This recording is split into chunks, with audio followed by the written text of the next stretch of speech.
Hello everyone, welcome back to our channel अमनिफाई।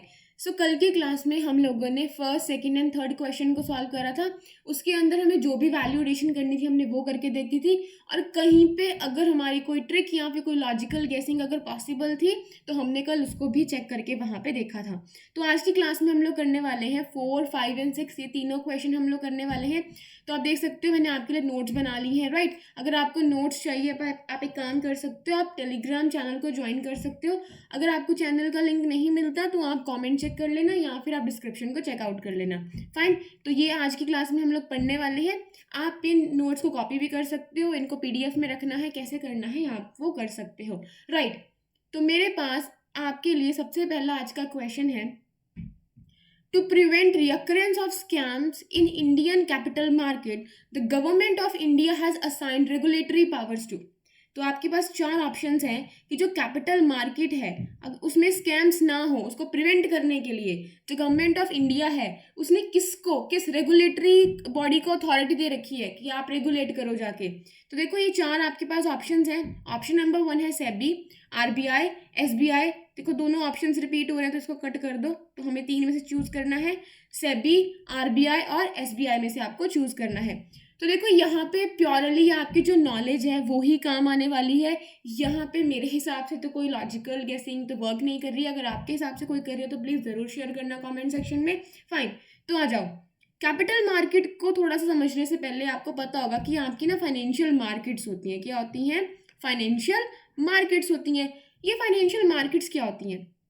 अगर हम simple language में समझने की कोशिश करें तो फाइनेंशियल मार्केट्स वो मार्केट्स होती हैं जहाँ पे जो आपकी सिक्योरिटीज़ होती है ना उनकी ट्रेड होती है। अब ये सिक्योरिटीज़ क्या होती हैं? सिक्योरिटीज़ में आपके स्टॉक्स आ जाते हैं, आपकी इक्विटी, राइट, आपके बॉन्ड्स आ जाते हैं।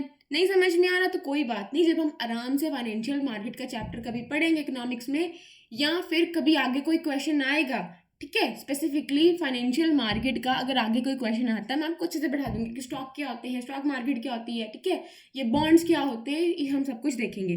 बट अभी के लिए आपको फिलहाल के लिए आपको इतना समझना है कि फाइनेंशियल मार्केट्स क्या होती हैं। तो अगर मैं आपको सिंपल लैंग्वेज में बताने की कोशिश करूँ तो आपकी फाइनेंशियल मार्केट्स वो मार्केट्स होती हैं जहाँ पे आपकी सिक्योरिटीज़ की ट्रेड होती है, ठीक है, जहाँ पे आपकी सिक्योरिटीज़ को बाय करा जाता है, ठीक है, इनको सेल करा जाता है, इनको बेचा जाता है, इनको खरीदा जाता है।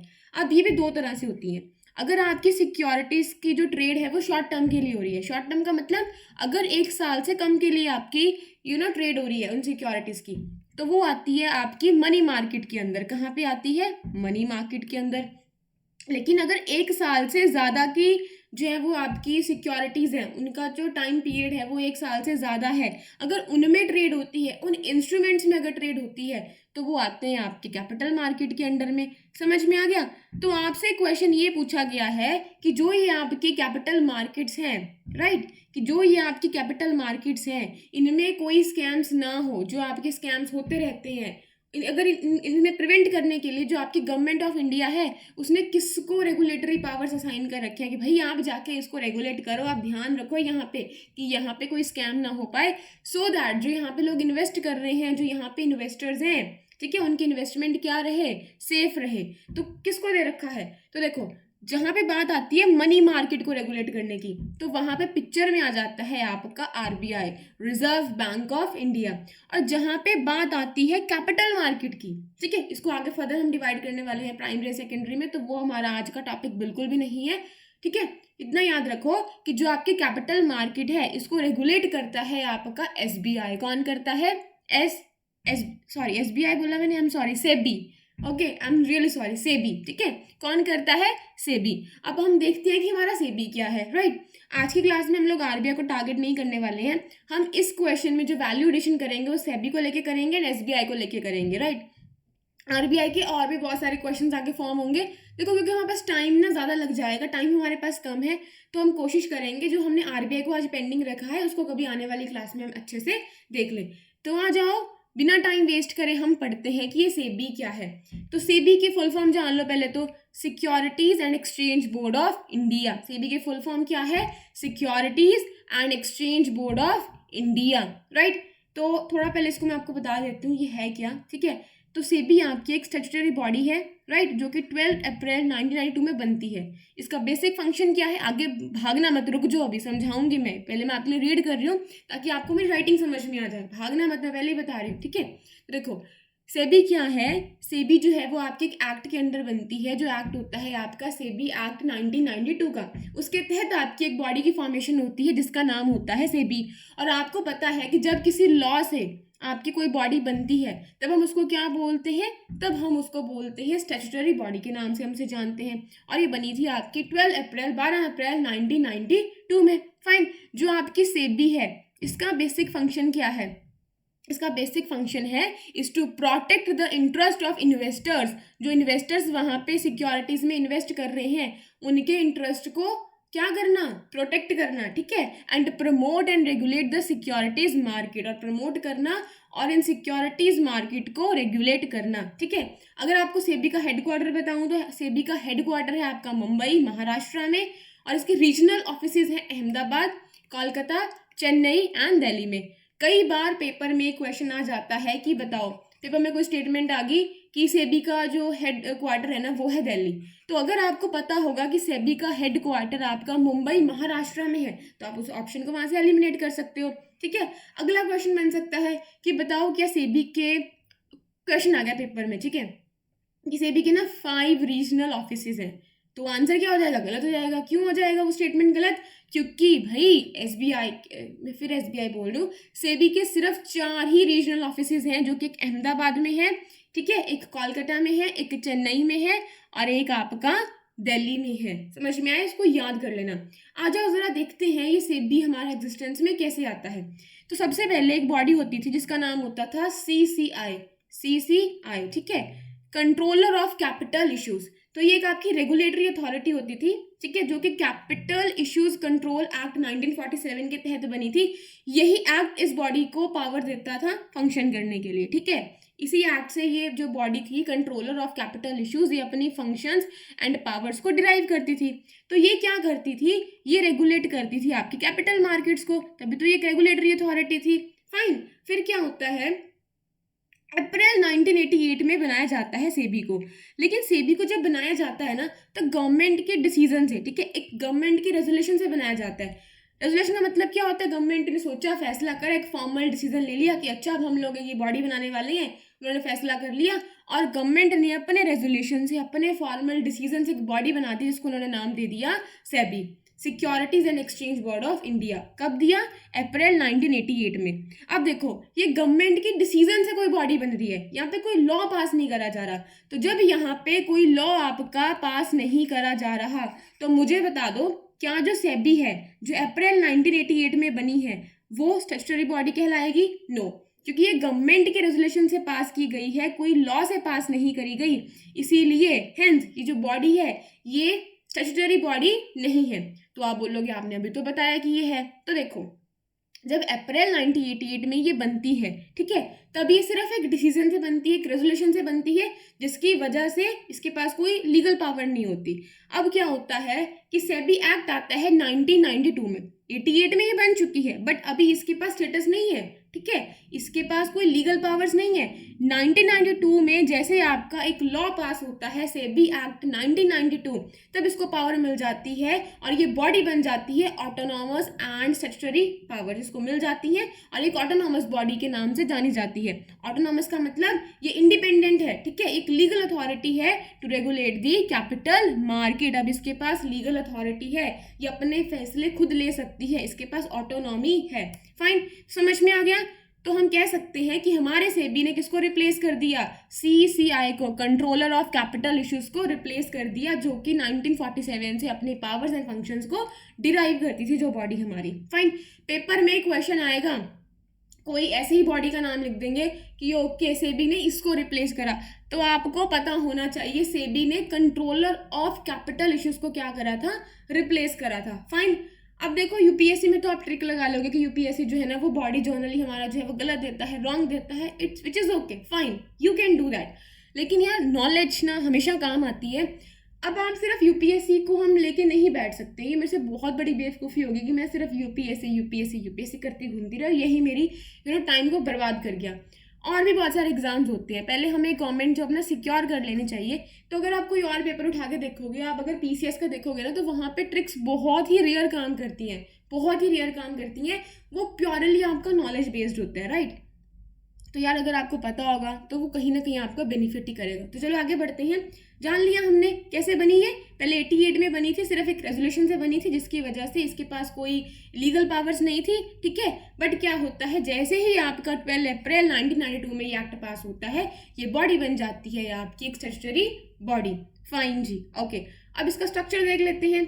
एंड एक और चीज़, जो आपका ये एक्ट पास होता है ना, इससे एक तो बनती है आपकी सेबी। एक तो सेबी को रेगुलेटरी बॉडी के रूप में एस्टेब्लिश करा जाता है। दूसरा, एक ट्राइब्यूनल आपका जो है वो एस्टेब्लिश करा जाता है, जिसका नाम होता है सैट, सिक्योरिटीज एपिलेट ट्राइब्यूनल, ठीक है। ट्राइब्यूनल्स क्या होते हैं, कोर्ट की तरह ही काम करते हैं, कोई डिस्प्यूट वगैरह होता है तो ये उसको देखते हैं। फाइन, आ जाओ जरा स्ट्रक्चर पढ़ते हैं हम लोग सेबी का। जो सेबी बोर्ड होता है, इसके अंदर एक चेयरमैन होते हैं एंड सेवरल अदर मेंबर्स होते हैं, जो होल टाइम भी काम करते हैं और पार्ट टाइम भी काम करते हैं, मतलब दोनों तरह के मेंबर्स होते हैं।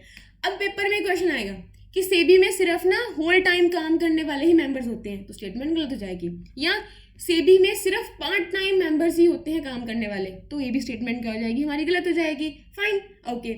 अच्छा, एक और चीज़, सेबी क्या करता है, सेबी ना टाइम टू टाइम क्या करता रहता है, कमेटीज को अपॉइंट करता रहता है। मान लो 6 मंथ के बाद कोई ऐसा इशू आ गया, कोई ऐसा मुद्दा वहाँ पे खड़ा हो गया, उसको एड्रेस करने के लिए अब क्या करना पड़ेगा, उस मुद्दे को देखने के लिए, जो नया इशू वहाँ पे अराइज हुआ है उसको देखने के लिए सेबी क्या करेगा, अपॉइंट कर देगा कमेटी, ठीक है, नई कमेटी। 6 महीने बाद कोई और इशू हो गया तो फिर उसके लिए क्या करेगा, अलग से कमेटी जो है वो अपॉइंट कर देगा। तो सेबी क्या कर सकता है, सेबी टाइम टू टाइम क्या कर सकता है, कमेटीज को अपॉइंट कर सकता है। देखो मैं अपनी पूरी कोशिश कर रही हूँ।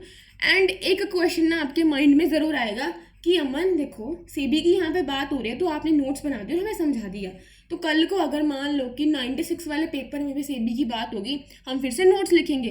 तो देखो ऐसा नहीं, हम फिर से नोट्स नहीं लिखने वाले हैं। आप यहाँ पे लिख दोगे कि देखो जी 1996 के पेपर में भी आ रहा है, फिर 14 में आ रहा है, ऐसे करके मान लो, फिर कि 21 में आ रहा है, तो यहीं पे नोट डाउन कर दोगे।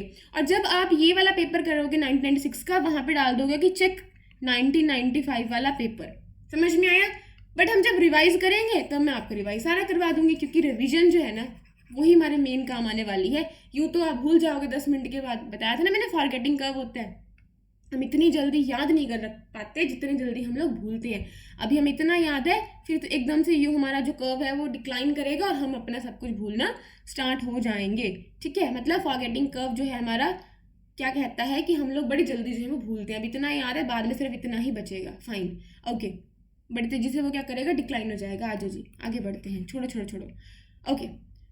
अच्छा, मैंने आपको बताया कि जो सेबी आपका एक्ट पास हुआ था 1992 में, उसने 2 काम करे। उसने एक तो सेबी को स्टैब्लिश कर दिया एज ए रेगुलेटरी बॉडी, जो कि रेगुलेट करेगी आपकी कैपिटल मार्केट को। एंड दूसरा उसने करा कि आपका सेट को भी क्या कर दिया, स्टैब्लिश कर दिया, ठीक है, सिक्योरिटीज एपिलेट ट्राइब्यूनल। फाइन, अब ये क्या करेगा, ये करेगा to protect the interest of entities that feel aggrieved by SEBI's decision. मान लो सेबी ने कोई फैसला करा, ठीक है।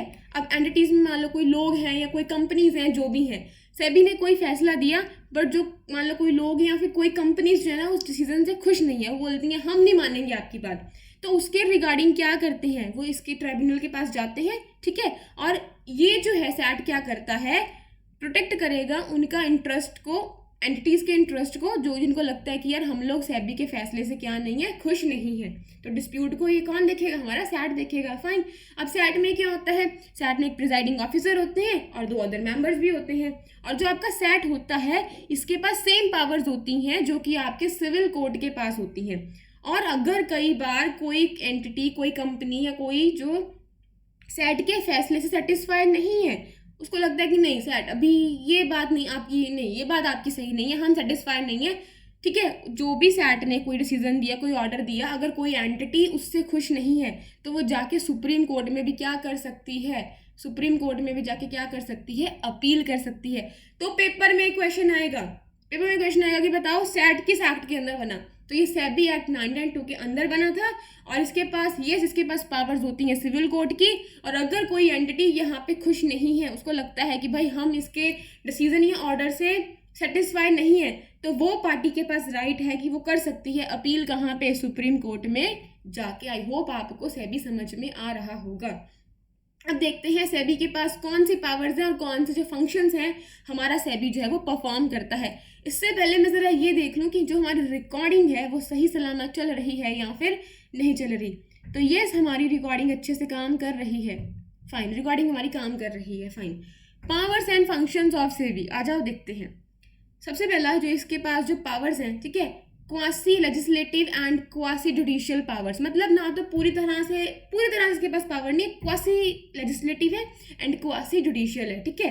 अब देखो ये क्या कर सकता है, ड्राफ्ट रेगुलेशंस, सेबी क्या कर सकता है, सेबी कर सकता है रेगुलेशंस को ड्राफ्ट, मतलब ये रूल्स बना सकता है, गाइडलाइंस बना सकता है आपकी सिक्योरिटी मार्केट्स के लिए कि अच्छा भाई आपको ऐसे इन चीज़ों को फॉलो करना है, अगर आप इन गाइडलाइंस को फॉलो नहीं करोगे तो हम आपके ऊपर करेंगे इन्वेस्टिगेशन, फाइन। और दूसरा सेबी क्या करता है, सेबी करता है कंडक्ट इंक्वायरीज, क्या करता है, इंक्वायरीज को कंडक्ट करता है, ठीक है, इन्वेस्टिगेट करता है, इसके पास अथॉरिटी है टू इन्वेस्टिगेट एनी इरेगुलरिटीज और violation in the market, market में कुछ भी गड़बड़ चल रही होती है, ठीक है, कुछ भी उल्टी सीधी अगर हरकतें चल रही होती हैं तो इसके पास अथॉरिटी है टू इन्वेस्टिगेट, समझ में आया।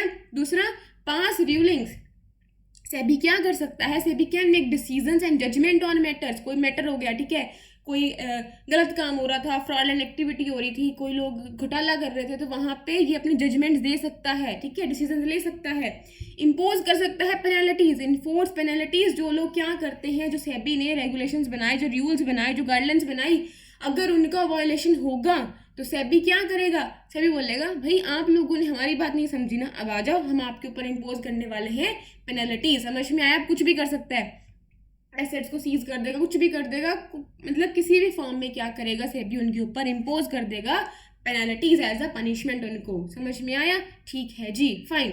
अगला देखते हैं इसका फंक्शन क्या है। देखो सेबी ना 3 तरह से अपने फंक्शंस को परफॉर्म करता है, fulfilling requirements for different categories, functions fulfilling requirements for different categories. अब इसका मतलब क्या है, तो देखो जो हमारी कैपिटल मार्केट होती है, जो हमारी सिक्योरिटी वाली मार्केट होती है, वहाँ पे मैंने क्या बोला, लोग खरीदते हैं और लोग क्या करते हैं, सेल कर देते हैं सिक्योरिटीज़ को, ठीक है, बेच देते हैं वहाँ पे।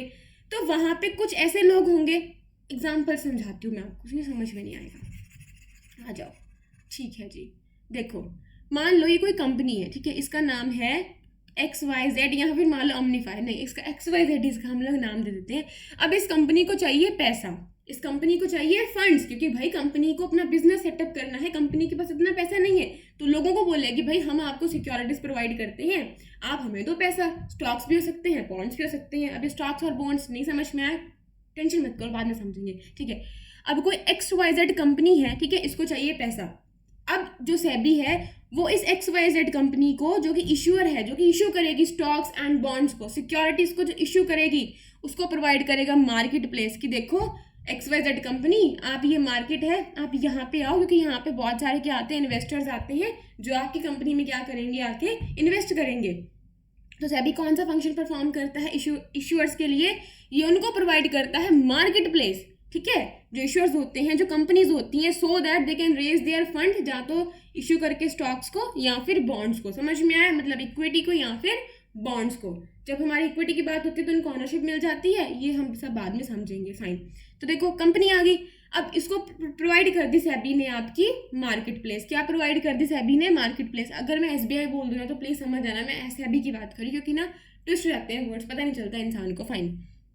तो XYZ को जो इश्यूअर है, जो कंपनी है जो इशू करेगी, उसको प्रोवाइड कर दी मार्केट प्लेस। अब भाई अगर इसको मार्केट प्लेस प्रोवाइड करी है तो यहाँ पे इन्वेस्टर्स भी हैं, तो जब इस मार्केट प्लेस में इन्वेस्टर्स हैं तो सेबी का फर्ज बनता है, कुछ फंक्शंस बनते हैं इन्वेस्टर्स के लिए भी। तो इन्वेस्टर्स को क्या करता है, by insuring safety and supply of precise and accurate information, investors को बोलते देखो इन्वेस्टर्स आप हमारी मार्केट में आए हो ना, जो मैंने मार्केट प्लेस आपको प्रोवाइड करी है, आप लोग मेरी मार्केट में आए हो तो आप यहाँ पे बिल्कुल सेफ फील करो, मैं आपके इंटरेस्ट को प्रोटेक्ट रखूंगा, आपकी जो इन्वेस्टमेंट है वो सेफ रहेगी, टाइम टू टाइम आपको आपकी इन्वेस्टमेंट के रिगार्डिंग इन्फॉर्मेशन मिलती रहेगी, समझ में आया। तो हम आप जो है बिल्कुल सेफ फील करो, जो भी सप्लाई है आपको उसकी सारी जो इन्फॉर्मेशन है आपकी इन्वेस्टमेंट की, वो मैं आपको ये विश्वास दिलाता हूँ कि आपका जो इन्वेस्टमेंट है वो यहाँ पे सेफ रहेगी और हम आपको time to time valuable information जो है वो प्रोवाइड करेंगे, ठीक है, और एकदम एक्यूरेट इन्फॉर्मेशन क्या करेंगे, आपको प्रोवाइड करेंगे, ताकि आपको पता चलता रहे कि अच्छा जहाँ पे आपने इन्वेस्टमेंट करा था वहाँ पे क्या हो रहा है, क्या नहीं हो रहा, आप गेन में हो या फिर आप नुकसान में हो। Fine, okay. अब देखो, सीधा तो है नहीं है कि इन्वेस्टर्स उठ के आ गए और कंपनी आ गई सीधा जाकर उसमें इन्वेस्ट कर दिया, नहीं।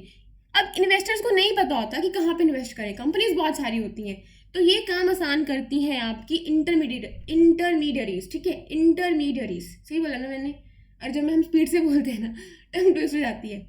इंटरमीडियरीज, यस, ठीक है, जो बीच में इनके काम करती हैं। अब ये ब्रोकर्स होते हैं, ठीक है, ये ब्रोकर्स बीच में आएंगे और इनको बोलेंगे इन्वेस्टर्स को कि देखो हम आपके बिहाफ पे जो है वो सर्च करते हैं कि कौन सी कंपनी फ़ायदे में चल रही है, किसके जो है ना शेयर्स लेके फ़ायदा है या फ़ायदा नहीं है, ये सब कुछ है। तो इनके बिहाफ पे जो ये इंटरमीडियरीज हैं ये क्या करती हैं, रिसर्च करती हैं आके। और देखो, पहले हमने देखा कि इश्यूअर आई, कंपनी आएगी, उसको प्रोवाइड कर दी मार्केट प्लेस। अब इस मार्केट प्लेस में जो इन्वेस्टर आए उनको कर दिया सेबी ने कि अच्छा आपका जो इंटरेस्ट है वो सेफ है। अब एक और कैटेगरी जो मैंने बताई जो कि इन दोनों के बीच में काम करेगी, इन दोनों के बीच में रिलेशन बनवाएगी, इंटरमीडियरीज, ठीक है, जो कि ब्रोकर्स, अंडरराइटर्स जो आपकी हैं, फाइनेंशियल सर्विस प्रोवाइडर्स हैं, इन लोगों के लिए सेबी क्या फंक्शन परफॉर्म करता है, इनको प्रोवाइड करता है by enabling a competitive professional market for intermediaries. देखो मैं बताती हूँ, मान लो कि 10 इंटरमीडियरीज है, ठीक है, ए बी सी, मान लो 3 है, 10 नहीं 3 है फिलहाल के लिए, तो इनको बोलेगा इन तीनों को प्रोवाइड करेगा कॉम्पिटेटिव मार्केट। ये नहीं कि भाई एक ही बंदा आके सिर्फ यहाँ पे सब लोगों के बीच में काम करेगा, सिर्फ एक का फायदा होगा, नहीं, सब लोगों को इक्वल राइट दे रहा है कि भाई आओ, ठीक है, और प्रोफेशनली आओ। ये नहीं है कि आप ऐसे आपको कोई नॉलेज नहीं है आप उठ के आ गए हो, किसी के साथ यहाँ कोई भेदभाव नहीं है, कोई भी ब्रोकर यहाँ पे आए सबको इक्वल मिलेगा, सबके पास इक्वल है कि ठीक है हम यहाँ पे कंपटीशन बना रहे हैं। कंपटीशन कैसे होगा? अब देखो, अगर बहुत सारे ब्रोकर्स आएंगे तो ये लोग ना इन्वेस्टर्स के साथ में चीटिंग नहीं कर पाएंगे। कैसे? अगर एक ही वहाँ पे इंटरमीडियरी रहेगा, वहाँ पे कोई कॉम्पिटिटिव मार्केट नहीं रहेगी, तो एक ही बंदा क्या करेगा आके, वो फीस बहुत चार्ज करेगा क्योंकि कोई और है ही नहीं है। तो जब वहाँ पे और भी बहुत सारे लोग आएंगे तो कंपटीशन होएगा, जब कंपटीशन होएगा तो फीस भी ज़्यादा नहीं होएगी, जब फीस भी ज़्यादा नहीं होएगी तो इन्वेस्टर्स को भी सेव कर पाएंगे, ठीक है, उनका पैसा भी बर्बाद नहीं होगा। आई होप आपको समझ में आ रहा है। तो जो आपकी इंटरमीडियरीज हैं, मान लो कोई नया बंदा आना चाहता है, डी आना चाहता है, तो ऐसा थोड़ी है कि ये तीनों लोगों का चल रहा है, यहाँ पे डी आ नहीं सकता, नहीं, डी भी आएगा, ठीक है, प्रोफेशनल होगा जो कि एथिक्स, जो आपके वर्क एथिक्स होते हैं उनको फॉलो करेगा आगे, ठीक है। ऐसा नहीं कि मन में कुछ भी आए, कुछ भी उठ के आप लोग कर रहे हो, फीस एकदम से बहुत चार्ज कर रहे हो, ठीक है, या फिर गलत एक्टिविटीज़ कर रहे हो आके, नहीं। तो सेबी क्या करता है, क्या फंक्शन परफॉर्म करता है कि ये क्या हो रहा है, किसी भी क्या करता है, कॉम्पिटिटिव एंड प्रोफेशनल मार्केट जो है वो प्रोवाइड करता है आपकी इंटरमीडियरीज को, जो कि आप आए यहाँ पे, ठीक है, और यहाँ पे फेयरली कम्पीट कर पाए आके, और प्रोफेशनली मार्केट प्रोवाइड करता है जहाँ पे कि एक स्किलफुल बंदा ही यहाँ पे क्या कर पाए, आ पाए। ये नहीं कि कोई भी बिना स्किल के उठ के, इसको मार्केट का एम नहीं पता, मार्केट की एम की डेफिनेशन नहीं पता, वो आके यहाँ पे ट्रेड कराने लग जाए, ठीक है। समझ में आया आपको सेबी का फंक्शन? अब हम थर्ड पॉइंट पे आ गए हैं, सिक्योरिटीज लॉज अमेंडमेंट एक्ट 2014। ये एक एक्ट था, इस एक्ट ने सेबी को एम्पावर कर दिया। क्या एम्पावर कर दिया, जरा रीड करते हैं, देखो छिप चुके हैं ये, कोई बात नहीं, ठीक है, आ जाओ, जरूर बताना आपको समझ कितना आता है, ठीक है। SEBI is now able to regulate any money pooling scheme. अब ये मनी पूलिंग स्कीम क्या होती है? अब आपको नोट्स लेंथी बेशक लगेंगे, लेकिन मैंने अपनी पूरी कोशिश करी, आई एम गिविंग माई 101% कि मैं एक भी शब्द ऐसा ना रहे जिस बच्चे को इकोनॉमी बिल्कुल नहीं आती, इकोनॉमिक्स बिल्कुल भी नहीं आती, कि उसको ये ना लगे कि अब इसका मतलब क्या, उसके सर के ऊपर से ना जाए। सो मैं आपके लिए बैठ रही हूँ, नोट्स बना रही हूँ, सब कर रही हूँ, आई एम गिविंग माई 101%। सो आपसे ये उम्मीद करती हूँ कि ऐसा मत सोचना कि नोट्स लंबे क्या चक्के हमें दे दिया, हम तो छोटे नोट्स में पढ़ सकते हैं। तो देखो यार, आपको वैल्यू दिखेगी यहाँ पे, आपको मेहनत भी दिखेगी, और आपको दिखेगा कि हाँ वाकई में ये नोट्स अगर आप पढ़ोगे ना, ट्रस्ट में आपको बहुत ज़्यादा क्या होने वाला है, बेनिफिट होने वाला है। आई होप आपको इतना समझ में आया। ओके, तो जो आपका सिक्योरिटीज लॉज अमेंडमेंट एक्ट आया था 2014 में, उसने सेबी को एम्पावर करा that SEBI is now able to regulate any money pooling scheme. कोई भी मनी पूलिंग स्कीम जिसके वर्थ जा तो 100 करोड़ है, ठीक है, जहाँ उससे ज़्यादा है, and now SEBI can attach assets in cases of non compliance. अगर वो सेबी की बात नहीं मानेंगे तो सेबी कर देगा उनके एसेट्स को अटैच। फाइन, आ जाओ जरा समझते हैं पहले ये मनी पूलिंग स्कीम क्या होती है। Money pooling scheme, it is a financial arrangement where funds are collected from multiple investors ठीक है, एक फाइनेंशियल अरेंजमेंट होती है जहाँ पे जो फंड्स हैं, एग्जाम्पल देकर समझाऊंगी, do not worry, where funds are collected from multiple investors to be invested collectively। क्या बोला मैंने? फंड्स कलेक्ट करते हैं मल्टीपल इन्वेस्टर से to be invested collectively in various assets और प्रोजेक्ट्स। सिर्फ एक में नहीं, बहुत सारी चीज़ों में अलग अलग। The goal is to generate returns for the investors based on the pooled fund. मैं बताती हूँ, डू नॉट वरी, टेंशन मत लो। These schemes can vary in structure and can include different types of investment।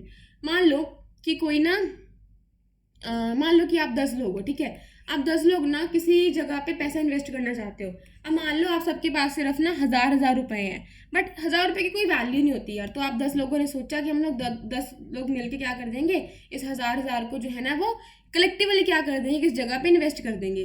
तो हम वहाँ पे invest कर देंगे और अब उस कंपनी की जो मर्जी है, जो जिसमें हम फंड में इन्वेस्ट कर रहे हैं, अब वो फंड कहीं पे भी यूज़ करे, कोई एसेट को बाय करने में यूज़ करे, कोई प्रोजेक्ट्स को बाय करने में यूज़ करे। चलो दोबारा समझाती हूँ, मेरे ख्याल से ना उलझ क्यों, अभी रुको। मान लो, ठीक है, इसकी वैल्यू ना 100 करोड़ ही है, ठीक है, ये 100 करोड़ की ही क्या है, इन्वेस्टमेंट है, ठीक है, 100 करोड़ का ही ये क्या है, फंड है। अब 100 करोड़ कैसे आया? बहुत सारे लोगों से पैसा आया। किसी ने मान लो दिया होगा, किसी ने दिए होंगे 20 करोड़, ठीक है, किसी ने दिए होंगे 50, किसी ने दिए होंगे मान लो 1 लाख, किसी ने दिया होगा मान लो 50,000। तो ऐसे कर करके ना बहुत सारे लोगों ने यहाँ पे क्या करा होगा, कलेक्टिवली यहाँ पे क्या करा होगा, मल्टीपल इन्वेस्टर्स ने यहाँ पे इन्वेस्ट करा होगा। तो सारे लोगों का पैसा मिलके क्या हो गया, इस फंड में इन्वेस्ट हो गया। अब ये फंड मतलब जो उस पैसे का उस चीज़ का जो कलेक्टिवली फंड्स इकट्ठे हुए हैं वो कहीं पे भी यूज़ करे, ठीक है, एसेट्स में कहीं पे यूज़ कर ले, कोई कुछ खरीद लिया या किसी प्रोजेक्ट में लगा दिया उस पैसे को। लेकिन मेन पर्पस ये रहेगा कि जो रिटर्न आए ना, जो इससे रिटर्न मिले, जो ये सबने कलेक्टिवली इन्वेस्टमेंट करी है, जो इससे रिटर्न मिलेगा ना, वो इन्वेस्टर्स को उनके पूल्ड फंड के हिसाब से मिलेगा। अब जिसने 20 करोड़ इन्वेस्ट करा गया होगा, अब उसको रिटर्न भी उसके हिसाब से मिलेगा, ठीक है, और जिसने 1 लाख इन्वेस्ट करा होगा उसको उसका रिटर्न भी उस हिसाब से मिलेगा। मान लो 20 करोड़ वाले को रिटर्न मिल रहा है 1 करोड़, ठीक है, 1 लाख वाले को जो है वो रिटर्न मिल रहा है मान लो आपका 40,000, ठीक है, और 50,000 वाले को मान लो आपका रिटर्न मिल रहा है सिर्फ 10,000, ठीक है। तो कहने का मतलब क्या है कि जो ये मनी पूलिंग स्कीम्स होती हैं, ये ऐसी स्कीम्स होती हैं जहाँ पे ना बहुत सारे आपके जो मल्टीपल इन्वेस्टर्स होते हैं उनसे फंड को कलेक्ट करा जाता है, और उनके इन्वेस्टमेंट के बेस पे जितना उन्होंने मनी को पूल्ड, जितना मनी को उन्होंने दिया, जितना उन्होंने इन्वेस्ट करा, ठीक है, based on the pooled funds, उनको क्या करा जाता है, उनको रिटर्न दिया जाता है, उनको उनके हिसाब से उनका जो है प्रॉफिट जो बनता है वो दे दिया जाता है। फाइन, ठीक है। अगर देखो, अगर सारा पैसा एक ही इंसान देगा ना तो ठीक है, उसको प्रॉफिट मिल जाएगा, बट अगर कभी कंपनी को या फंड्स वगैरह में लॉस वगैरह होता है तो सारा लॉस उसी को भरपाई करनी पड़ती है। तो ये कोई ऐसी अच्छी सिचुएशन नहीं होती है। फाइन, एग्जाम्पल क्या होते हैं मनी पूलिंग स्कीम्स के, आपको पता होगा, म्यूचुअल फंड्स हो गया आपका, कलेक्टिव इन्वेस्टमेंट स्कीम्स है ना, ये आपकी रियल एस्टेट में होती हैं, पिरामिड स्कीम्स होती हैं। तो ये बहुत सारी स्कीम्स होती हैं जहाँ पे बहुत सारे लोग मिलकर क्या करते हैं, इन्वेस्ट करते हैं, और जितना उन्होंने अपने पूल्ड फंड करे, जितना उन्होंने अपना फंड दिया है, कलेक्टिवली इन्वेस्ट करा है, उनके अपने अपने फंड के हिसाब से, अपने अपने इन्वेस्टमेंट के हिसाब से उनको क्या मिलता रहता है, रिटर्न मिलता रहता है। आई होप आपको समझ में आया। तो इस पॉइंट में क्या कहा गया कि जो 2014 में आपका सिक्योरिटीज लॉज अमेंडमेंट एक्ट था ना 2014 का, ये सेबी को पावर देता है कि जो आपका वर्थ ₹100 करोड़ वाली स्कीम है, जिसकी स्कीम की वैल्यू 100 करोड़ है या उससे ज़्यादा है, अगर 99 करोड़ है तब सेबी उसको रेगुलेट नहीं कर सकता। बट जैसे ही, ठीक है, द मिनट उसकी वैल्यू 100 करोड़ बन गई या उसकी 100 करोड़ से ज़्यादा हो गई, तब क्या करेगा, सेबी पिक्चर में आ जाएगा और सेबी उसको क्या करेगा, फिर रेगुलेट करेगा। क्यों? क्योंकि भाई पैसा बहुत ज़्यादा इन्वेस्ट हो चुका है वहाँ पे। अब बात आ गई इन्वेस्टर्स को सेव करने की, ठीक है, उनके इंटरेस्ट को वहाँ पे क्या करना है, प्रोटेक्ट करना है, राइट। तो अब क्या करेगा, जो ऐसी स्कीम्स होंगी, जो ऐसी मनी पूलिंग स्कीम्स होंगी, जिन स्कीम्स की कीमत, जिनकी वैल्यू, जिनकी वर्थ 100 करोड़ होगी उससे ज़्यादा होगी, सेबी क्या कर सकता है, उनको रेगुलेट कर सकता है और उनके एसेट्स को क्या कर सकता है, अटैच कर सकता है, क्योंकि भाई उसको बचाने हैं इन्वेस्टर्स का पैसा डूबने नहीं देना। और अगर वो कोई स्कीम जो है ना इसकी गाइडलाइंस को नहीं फॉलो करती सेबी की, ठीक है, इसके रूल्स को फॉलो नहीं करती, नॉन कॉम्प्लायंस, ठीक है, जब नॉन कॉम्प्लायंस की सिचुएशन अराइज हो जाएगी तब सेबी पिक्चर में आएगा और बोलेगा भाई बहुत हो गया, उनके एसेट्स को कर देगा ये अटैच। Fine, okay. अगला देखते हैं number 4, SEBI chairman has the authority. क्या है कि सेबी के चेयरमैन के पास अथॉरिटी है to order search and seizure operation. ठीक है, मैं बताती हूँ, सुनो। SEBI board can also seek information such as telephone call data records from any persons or entities in respect to any securities transactions being investigated by it. देखो SEBI के chairman के पास ना अथॉरिटी है। अब मान लो किसी ऑफिस में इनको पता चल रहा है कि अच्छा भाई इसके यहाँ पे ना ये वाली जो ट्रेड है, जो ट्रांजेक्शन्स हैं, यहाँ पे गलत काम हो रहे हैं, ठीक है, जानबूझ के इन्वेस्टर्स को फंसाया जा रहा है, या जानबूझ के प्राइस को, जो सिक्योरिटीज़ का प्राइस है उसमें चेंजेस करे जा रहे हैं, जानबूझ के उसको इन्फ्लेट करा जा रहा है, तो ये जाएगा, ठीक है, फिजिकली वहाँ पे एंटर हो सकता है। इसके पास पावर है कि मतलब सेबी के चेयरमैन के पास इतनी पावर है कि अच्छा ये लोग वहाँ पे एंटर हो जाए, फिजिकली एंटर हो जाए और जाके वहाँ पे छानबीन करें। छानबीन करने की उनके देखें, उनके कैश बुक्स देखें, उनके फाइनेंशियल जो भी उनके रिकॉर्ड्स हैं उनको चेक करें कि अच्छा यहाँ पे ये हो रहा है, उनके ईमेल्स को चेक करें, उनके कॉल रिकॉर्ड्स को चेक करें कि बताओ कहाँ से इनकी जो गलत एक्टिविटीज़ है वो स्टार्ट हो रही है, कौन इनके पीछे है। तो ये सारा काम, ठीक है, फिजिकली जाके भी चेक कर सकता है। कौन? सेबी का चेयरमैन। उसके पास इतनी पावर है कि वो ये ऑपरेशन जो है वो कंडक्ट कर पाए। अगर इनकेस किसी पर्सन से, किसी भी कंपनी, किसी एंटिटी से उनको कोई इन्फॉर्मेशन चाहिए सिक्योरिटीज़ की ट्रांजैक्शन के रिगार्डिंग कि अच्छा किस किसके बीच में हुई है, कहाँ पे हुई है, ठीक है, टेलीफोन रिकॉर्ड्स ले लेगा, उनके कॉल डाटा इकट्ठा कर लेगा। तो ये सारी पावर्स किसके पास हैं? ये सारी पावर्स जो हैं वो सेबी के चेयरमैन के पास है। सेबी बोर्ड ये क्या है, ये कर सकता है, इन्फॉर्मेशन ले सकता है, आप उसको मना नहीं कर सकते हो, ठीक है। आगे, SEBI perform the function of registration and regulation of the working of venture capital funds and collective investment schemes including mutual fund. अब देखो कोई म्यूचुअल फंड है, उसको पैसे चाहिए, भाई पहले आओ, पहले आप रजिस्ट्रेशन करवाओ वहाँ पे आगे, ठीक है। और जैसे ही आपका वहाँ पे रजिस्ट्रेशन हो जाएगा, आप सेबी की गाइडलाइंस पे खरे उतरोगे, ठीक है, उसके बाद सेबी क्या करेगा, आप पे करेगा रेगुलेट। पहले आपको आना है, रजिस्टर करवाना है, फिर ही आप क्या कर सकते हो, इस मार्केट का हिस्सा बन सकते हो। आरबीआई वाला टॉपिक हम बाद में करेंगे, पेंडिंग रखने वाले हैं, ठीक है। और देखते हैं, it also works for promoting and regulating self regulatory organisations. ये कौन सी हैं? जैसे कि आपका बॉम्बे स्टॉक एक्सचेंज, ठीक है। तो क्या करता है ये, इनको प्रमोट भी करता है, इनको रेगुलेट भी करता है, ठीक है। And prohibiting fraudulent and unfair trade practices relating to security markets, ठीक है। इनको भी क्या करेगा सेबी, आपका क्या करेगा, रेगुलेट करेगा कि कहीं इनके अंदर तो गलत एक्टिविटीज़ नहीं हो रही, क्योंकि उसका मेन पर्पस है देखो, उसको बचाना है इन्वेस्टर्स को, क्योंकि भाई लोग कहाँ से पैसा लाते हैं नहीं पता होता ना, तो हर कोई चाहता है कि उसको प्रॉफिट हो। अब उसके साथ में अत्याचार हो, उसके साथ में गलत एक्टिविटीज़ हो, ठीक है, उसको जानबूझ के फंसाया जाए, जानबूझ के सिक्योरिटीज़ के प्राइस को इन्फ्लेट करा जाए, तो गड़बड़ हो जाती है। फाइन, ओके, ये क्या हो गया, ओके, समझ में आ गया। आई होप आपको सेबी समझ में आया होगा। फाइन, अब आगे बढ़ेंगे एसबीआई के साथ में जो बार बार मेरे मुंह से निकल रहा था, that is the state bank of India, जो कि लार्जेस्ट पब्लिक सेक्टर बैंक है हमारे इंडिया का, ये तो आपको भी पता है। आ जाओ इसकी जरा स्टोरी समझते हैं। तो देखो, जून 2 को, 2 जून 19 क्यों बोल रही हूँ मैं, 2 जून 1806 में क्या होता है, पहले ये जान लो कि एसबीआई के हेडक्वार्टर ना मुंबई में है। फाइन, देखो 2 जून 1806 में क्या होता है, बैंक ऑफ कलकत्ता बनता है, जिसको रीडिज़ाइन करा जाता है as a bank of Bengal. कब? 2 जनवरी 1809 में। फिर एक बैंक बनता है आपका 15 अप्रैल 1840 में, जिसका नाम होता है बैंक ऑफ बॉम्बे। फिर एक बैंक आपका स्टेब्लिश करा जाता है 1 जुलाई 1843 को, जिसका नाम होता है बैंक ऑफ मद्रास। तो ये तीनों क्या होते हैं, ये तीनों होते हैं, क्या हो जाता है बीच में, fine, I am so sorry. देखो, ये तीनों ही क्या होते हैं, ये तीनों ही होते हैं आपके प्रेसिडेंसी बैंक्स, मतलब जिनको ब्रिटिश की जो रॉयल फैमिलीज है ना वो रेगुलेट कर रही होती है, जिनके अंडर में ही आते हैं और उनके हिसाब से ही काम कर रहे हैं, ये प्राइवेट बैंक्स होते हैं एक तरह से। फाइन, तो ये क्या होते हैं, bank of Bengal, bank of Bombay. Bank of Bengal पहले क्या था, बैंक ऑफ कलकत्ता, जिसको रीडिजाइन कर दिया जाता है as a bank of Bengal 2 जनवरी 1809 में। ये जो तीनों बैंक होते हैं, ये तीनों जो प्रेसिडेंसी बैंक्स होते हैं, ठीक है, जो कि ब्रिटिश रॉयल फैमिली के अंडर वर्क कर रहे होते हैं, इन तीनों को अमेलगामेट कर दिया जाता है, मर्ज नहीं करा जाता, ठीक है। दोनों में फ़र्क आपको पता होना चाहिए, मुझे कमेंट करके ज़रूर बताना, ठीक है। अमेलगामेशन में या मर्जर में फ़र्क क्या होता है, तो इनकी अमेलगामेशन करी जाती है, ठीक है, और इन तीनों को बना दिया जाता है एक सिंगल उसमें इंपीरियल बैंक ऑफ इंडिया। कब? 22 जनवरी 1921 में अमेलगामेशन होती है bank of Bengal, bank of Bombay and bank of Madras की, और एक बैंक बन जाता है हमारा इंपीरियल बैंक ऑफ इंडिया 22 जनवरी 1921 में। फिर से दोहराऊंगी, यूपीएससी इतना डेट्स नहीं पूछता, लेकिन अगर आप कोई और गवर्नमेंट एग्जाम की प्रिपरेशन कर रहे हो तो हाथ जोड़ के विनती है कि प्लीज़ इन डेट्स पे ज़रा गौर फरमा लेना। मुझे भी पता है कि हमें डेट्स याद नहीं होती, इवन कि मुझे भी नहीं होती, बट जितनी प्रैक्टिस करोगे, मसल मेमोरी बिल्डअप करोगे, उतनी ज़्यादा आप चीज़ों को रिकॉल कर पाओगे। फाइन, आगे बढ़ते हैं। समझ में आई कहानी? अब बन गया हमारा इंपीरियल बैंक ऑफ इंडिया। इतनी कहानी आपको पता चल गई। अब देखो 1935 में हमारा बन जाता है आरबीआई, ठीक है, और 1947 में हम हो जाते हैं आज़ाद, इंडिया को मिल जाती है आज़ादी।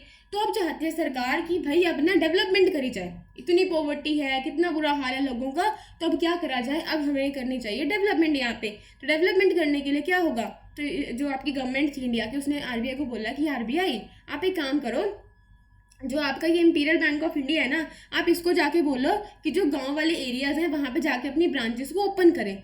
तो इंपीरियल जो आरबीआई कहता है कि यार ये लोग ना मेरी बात नहीं मान रहे। जो इंपीरियल बैंक है ना, ये प्राइवेट बैंक है जो कि ब्रिटिश की रॉयल फैमिली के अंडर वर्क करता है, ये मेरी बात नहीं मान रहा, ये बोल रहा है मैं नहीं खोलूँगा, कुछ भी कर लो, आप कुछ भी कर लो, कितना भी जोर लगा लो, मैं आपकी बात नहीं मानूंगा आरबीआई, ठीक है, मैं प्राइवेट बैंक हूँ, मैं बड़ा अमीर हूँ, ये वो फलाना ढिमका।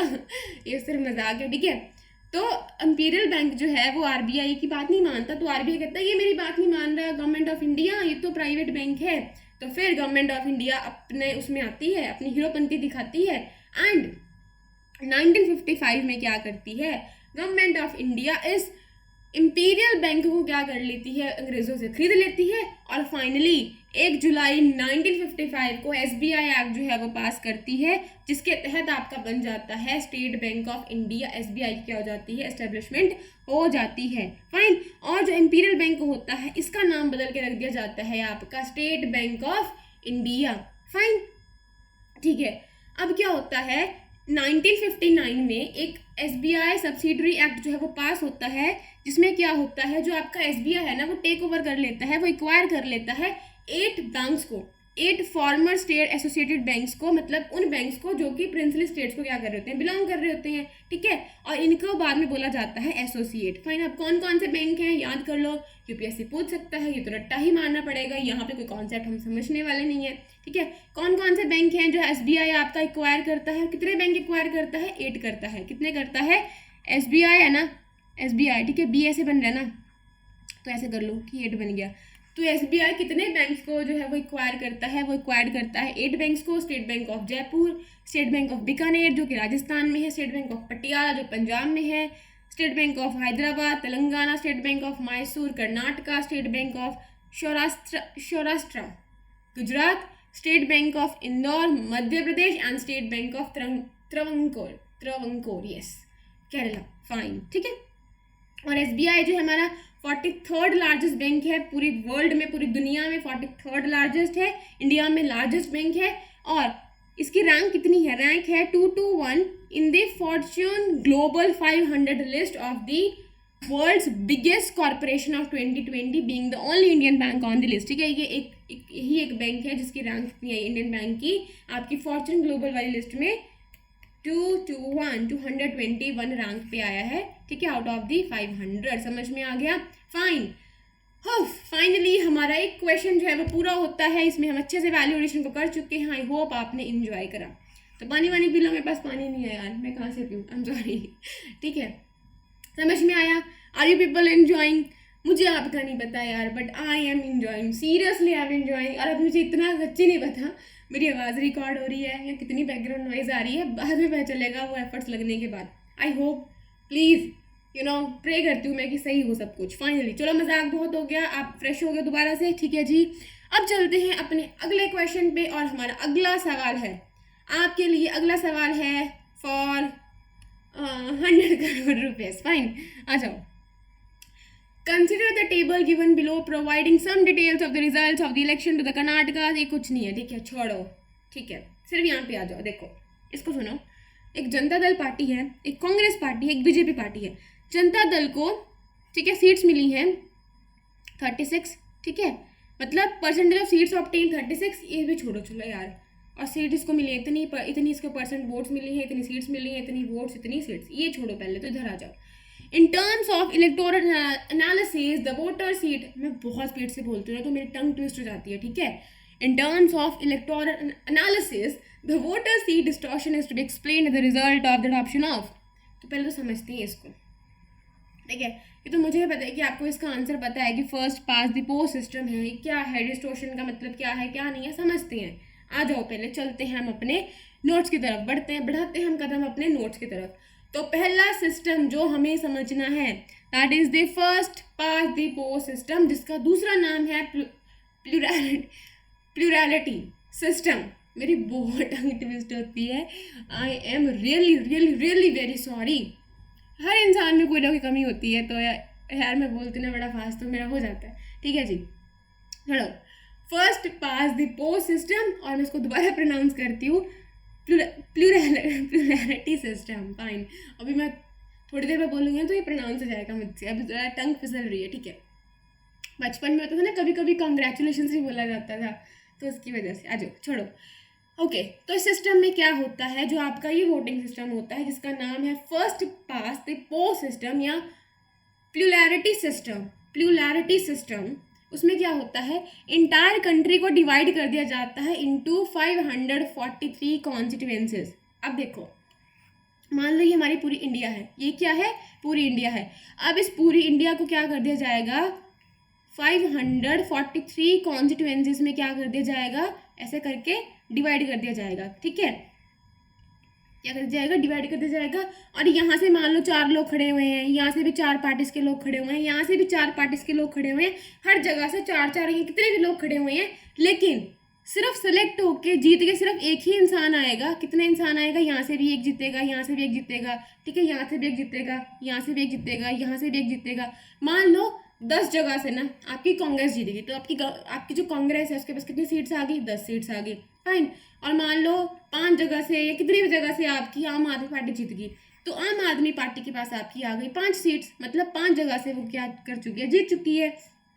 तो जो आपका first past the post system होता है, प्लूरैलिटी सिस्टम होता है, उसमें क्या होता है, आपकी जो कंट्री होती है उसको हम लोग डिवाइड कर देते हैं कॉन्स्टिट्यूएंसीज में। इंडिया में करते हैं 543 में डिवाइड, ठीक है। और हर एक जो कॉन्स्टिट्यूएंसी होती है वहाँ से इलेक्ट होते हैं एक रिप्रेजेंटेटिव, ठीक है। और जो कैंडिडेट सबसे ज़्यादा वोट सिक्योर करता है उसको हम लोग विनर मान लेते हैं। मान लो ये कोई एरिया था, ठीक है, ये कोई एरिया, यहाँ से ए खड़ा हुआ, बी खड़ा हुआ, सी खड़ा हुआ, डी खड़ा हुआ। मान लो सी को मिल गई 50 वोट्स, ठीक है, और ए को मिल गई 20 वोट्स, ठीक है, और इसको मिल गई 10 वोट्स, 50, 60, 70, 80, 90, 20, इसको मिल गई नहीं, इसको कर लो 15 और इसको भी कर लो 15। अरे नहीं यार, कैलकुलेशन में प्रॉब्लम जाएगी। मान लो 3 लोग खड़े हुए हैं सिंपली, ठीक है, ए को मिल गई 50, ठीक है, और बी को मिल गई 30 और सी को मिल गई 20। तो मुझे फटाफट से बता दो कि सबसे ज़्यादा वोट्स किसको मिली हैं, बताओ जल्दी, कम ऑन बताओ जल्दी, अरे फटाफट बताओ यार जल्दी। तो सबसे ज़्यादा वोट्स आपकी मिली हैं ए को। तो देखो, जिस कैंडिडेट के पास हाईएस्ट वोट्स होंगे वो कैंडिडेट क्या होएगा, वो जीत जाएगा, ठीक है। उसको डिक्लेयर कर देंगे ये कैंडिडेट जो है वो जीत चुका है, फाइन। ऐसा नहीं है कि आपको मेजॉरिटी ऑफ वोट्स यहाँ पे लेनी है, ठीक है, ऐसा नहीं है। अब मैं आपको कैसे समझाऊँ इसका। मान लो कि ए पर्सन को ना सिर्फ पड़ी है आपकी, ए पर्सन को आपकी सिर्फ पड़ी है मान लो 30% वोट्स, ठीक है। इसको पड़ी है मान लो 10% वोट्स और इसको पड़ी है 5% वोट्स, ठीक है। तो ऐसा बिल्कुल भी नहीं है कि आपको टोटल 100% अगर वोट्स हैं तो 100 का हाफ होगा 50, तभी तो मेजॉरिटी होएगी, और 50 से एक ज़्यादा, मतलब अगर 51% वोट्स पड़ेंगे तभी मेजॉरिटी में आओगे। तो ऐसा बिल्कुल भी नहीं है, कैंडिडेट को बिल्कुल भी मेजॉरिटी ऑफ वोट्स नहीं चाहिए होती हैं, बस उसको अपना जो उसके साथ में कम्पीट कर रहा होता है उससे चाहे उसको सिर्फ एक भी ज़्यादा जो है ना वोट मिल जाए, वो क्या कहलाएगा, विनर कहलाएगा। अब ज़रा ना यहाँ पे चेंज करते हैं, यहाँ पे चेंज करते हैं। देखो, एक ए है, एक बी है, एक सी है।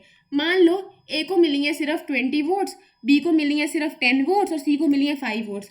तो अगर टोटल हमारी मान लो वोट्स हैं, ठीक है, तो अगर हम मेजॉरिटी के हिसाब से चले तो इसको तो कम से कम 51 मिलने चाहिए थे ना, कि 51% वोट्स इसको मिलने चाहिए थी, तभी जीतता है ये। बट इसको सिर्फ 20 ही मिली है, क्या पता इसको सिर्फ 5% वोट्स मिली हैं, इसको 2% वोट मिली है, इसको 1% वोट मिली है। तो यहाँ पे मेजॉरिटी की बात नहीं की जा रही, इसको बस अपने उससे ज़्यादा वोट मिली हैं, जो इसके साथ कंपटीशन में खड़े हैं उससे ज़्यादा इस कैंडिडेट को वोट मिली हैं, तो कैंडिडेट को सिर्फ हाईएस्ट वोट्स को सिक्योर करना होता है जीतने के लिए। और जिस इंसान को ज़्यादा वोट्स मिल जाती हैं, मान लो एक को 10 है और एक को 11 है, तो जीता कौन इस सिस्टम में? जिसने पहले उस पोस्ट को पार करा, फर्स्ट पास दी पोस्ट। समझ में आया? ठीक है, तो need not to secure majority of votes, आपको मेजॉरिटी ऑफ वोट्स सिक्योर करने की यहाँ पे जरूरत नहीं है। और ये सिस्टम कहाँ पे होता है? यूके, कनाडा और इंडिया में। और एक और चीज़ देखो, ये जो है ना यहाँ पे ये डिसप्रपोर्शनेट जो आपको सीट्स मिलती हैं, कैसे देखो, मतलब जितनी आपको वोट्स पड़ी, मान लो अगर आपको 30% वोट्स पड़ी हैं, ठीक है, जैसे मान लो इसको 20% वोट्स पड़ी हैं, ऐसे नहीं, ऐसे करो, रुको दोबारा समझाती हूँ मैं ना, एग्जाम्पल थोड़ा ढंग का लेते हैं। आपको बैकग्राउंड आवाज़ें तो नहीं आ रही हैं ज़्यादा? देखो, एक ए है, एक बी है, एक सी है। मान लो जो ए को है ना, ए को पड़ी हैं आपके 60% वोट्स, ठीक है, इसको पड़ी हैं 30% वोट्स, ठीक है, और इसको पड़ी हैं 10% वोट्स। कितनी पड़ी है? 10% वोट। तो अगर वोट परसेंट ऑफ वोट्स के हिसाब से, मतलब अगर इनको अपनी वोट्स के प्रपोर्शन के हिसाब से, वोट्स के रेशियो के हिसाब से अगर सीट मिल रही होती ना, तो टोटल सीट्स कितनी है? मान लो 100 है, ठीक है, 100 है, तो इसको मिलेंगी 60, इसको मिलेंगी 30, इसको मिलेंगे 10, ठीक है। ऐसा नहीं है, ऐसा नहीं है। तो क्या होता है, जो first past the post system होता है, इसको जितनी परसेंट वोट्स पड़ी हैं उतनी इसको सीट्स नहीं मिल रही। मान लो सिर्फ यहाँ पे 10 सीट्स मिली हैं, इसको 5 मिली हैं, इसको 2 मिली हैं। तो जो first past the post system होता है, यहाँ पे आपको वोट्स के प्रपोर्शन के हिसाब से जो है वो सीट्स नहीं मिलती, इसलिए यहाँ पे जो वोट्स है ना वो बड़ी बड़ी वेस्ट होती हैं। क्यों वेस्ट होती हैं? क्यों वेस्ट होती हैं? अब देखो, ए को डली थी मान लो 40 वोट्स, ठीक है, बी को डली थी 30 वोट्स और सी को डली थी 20 वोट्स, मान लो 10 वोट्स, 10 नहीं 5 वोट्स, ठीक है। अब क्या हुआ, अब ये वाला इंसान तो जीत गया हाईएस्ट वोट्स लेके। अरे भाई, जो ये वाली वोट्स आपकी 35 वोट्स डली हैं, ये तो वेस्ट होगी ना, वोट्स खराब हो गई हैं यहाँ पे। समझ में आ रहा है? तो first past the post system क्या होता है, जहाँ पे जो आपकी वोट्स होती हैं उसके प्रपोर्शन के हिसाब से क्या नहीं मिलती, आपको सीट्स नहीं मिलती, उसके रेशियो के हिसाब से आपको क्या नहीं मिलती, सीट्स नहीं मिलती। और इसका सबसे बड़ा डिमेरिट यहीं पे बन जाता है कि जो बाकी की सीट्स होती हैं ना, उनकी क्या हो जाती है, वेस्टेज हो जाती है, ठीक है। यहाँ पे डिसप्रपोर्शनेट है, सीट्स के हिसाब, मतलब वोट्स के हिसाब से आपको सीट्स नहीं मिलती। अब इसी का रिवर्स कर दो, मान लो अगर आपको 50% सीट्स, अगर आपको 50% वोट्स पड़ी है ना, तो आपको जितनी टोटल सीट्स है उसका 50% मिलेगा, ठीक है। और अगर आपको 10% वोट्स पड़ी हैं, तो जितनी टोटल सीट्स हैं आपको उसका 10% मिलेगा। मतलब आपकी वोटिंग जितनी हुई है, आपको जितनी वोट डली हैं उसके प्रपोर्शन में, उसके रेशियो में ही आपको क्या मिलेंगी, आपको सीट्स मिलेंगी।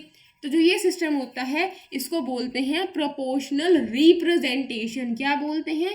Proportional representation. मतलब आपको जितनी वोट पड़ी उसके ही रेशियो में, उसके ही प्रपोर्शन में आपको क्या मिल गया, रिप्रेजेंटेशन मिल गया।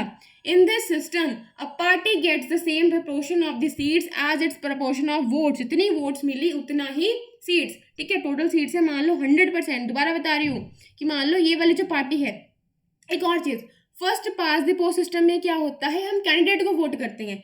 अब इस एरिया में 4 लोग खड़े हुए, ठीक है, कांग्रेस का खड़ा हुआ, आम आदमी का खड़ा है, बीजेपी का खड़ा है, कोई और पार्टी का यहाँ पे कोई रिप्रेजेंटेटिव खड़ा है, तो हम उन चारों में से उन कैंडिडेट को वोट करते हैं। हम यहाँ पे पार्टी को नहीं देखते, हम देखते हैं कि अच्छा ये इंसान हमारे एरिया में पॉपुलर है, इसको हमारी प्रॉब्लम्स पता है, ये हमारे लिए बेहतर काम कर पाएगा, और उस कैंडिडेट को हम लोग अकाउंटेबल भी ठहरा सकते हैं। क्यों? अरे हमने आपको वोट करी है, आप कल को गड़बड़ी करोगे तो हम आपको आने वाले इलेक्शन में वोट नहीं करेंगे, आपको इस गद्दे से नीचे उतार देंगे, उसको हम अकाउंटेबल ठहरा सकते हैं क्योंकि हम उसको जानते हैं। तो first past the post system में क्या होता है, हम लोग कैंडिडेट को वोट करते हैं, ठीक है, क्या करते हैं, कैंडिडेट को वोट करते हैं। लेकिन जो प्रोपोर्शनल रिप्रेजेंटेशन होता है, यहाँ पे हम वोट करते हैं पार्टी को। किसको प्रेफरेंस देते हैं यहाँ पे, ओवर द कैंडिडेट, पार्टी को, ठीक है। तो मान लो ये कांग्रेस पार्टी है, ये बीजेपी पार्टी है और ये आम आदमी पार्टी है। मान लो कांग्रेस को मिली आपकी 30% वोट, इसको मिली 20% वोट, इसको मिली 10% वोट, तो टोटल सीट्स का, ठीक है, इसको 30%, 20%, 10%, तो टोटल सीट्स का जो कांग्रेस को मिलेगा, क्योंकि 30% वोट पड़ी है, तो प्रोपोर्शनल रिप्रेजेंटेशन में क्या होता है, आपकी सीट्स, आपकी वोट्स के हिसाब से आपको जो है सीट्स मिलेंगी, उतना ही रिप्रेजेंटेशन मिलेगा। तो टोटल अगर 100 सीट्स है तो इसको 30 मिलेंगी सिर्फ, इसको 20 मिलेंगे, इसको क्या मिलेंगी, 10 मिलेंगी। आई होप आपको समझ में आया। तो जो प्रोपोर्शनल रिप्रेजेंटेशन होता है इस सिस्टम में क्या होता है, इस सिस्टम में क्या होता है कि आपको जो पार्टी है gets the same proportion of the seats as its proportion to the votes, ठीक है। और यहाँ पे जो वोट्स हैं उसकी वेस्टेज नहीं होती, क्योंकि देखा जा रहा है ना, देखो उनको भी तो सीट्स मिल रही हैं, वेस्ट नहीं किया जा रहा है यहाँ पे, ठीक है। और कैंडिडेट्स को यहाँ पे चाहिए होती है मेजॉरिटी ऑफ वोट्स, ठीक है। ये इसकी अलग अलग वेरिएशंस होती हैं, ठीक है, वेरिएंट्स होती हैं इसके। तो इतना फिलहाल आप घबराओ मत, फाइन। देखो अगर टोटल 100 सीट्स हैं, ठीक है, तो मेजॉरिटी कितनी होगी, 50%, 50% प्लस 1 मतलब 51 जो लेगा वही क्या करेगा, जीतेगा।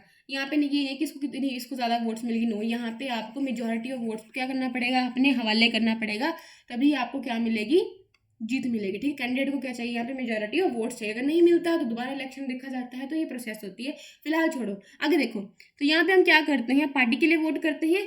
और यहाँ पे इसका सबसे बड़ा डीमेरिट बताऊँ क्या है, यहाँ पे आप कैंडिडेट को जानते हो, ठीक है, आप उसको अकाउंटेबल ठहरा सकते हो।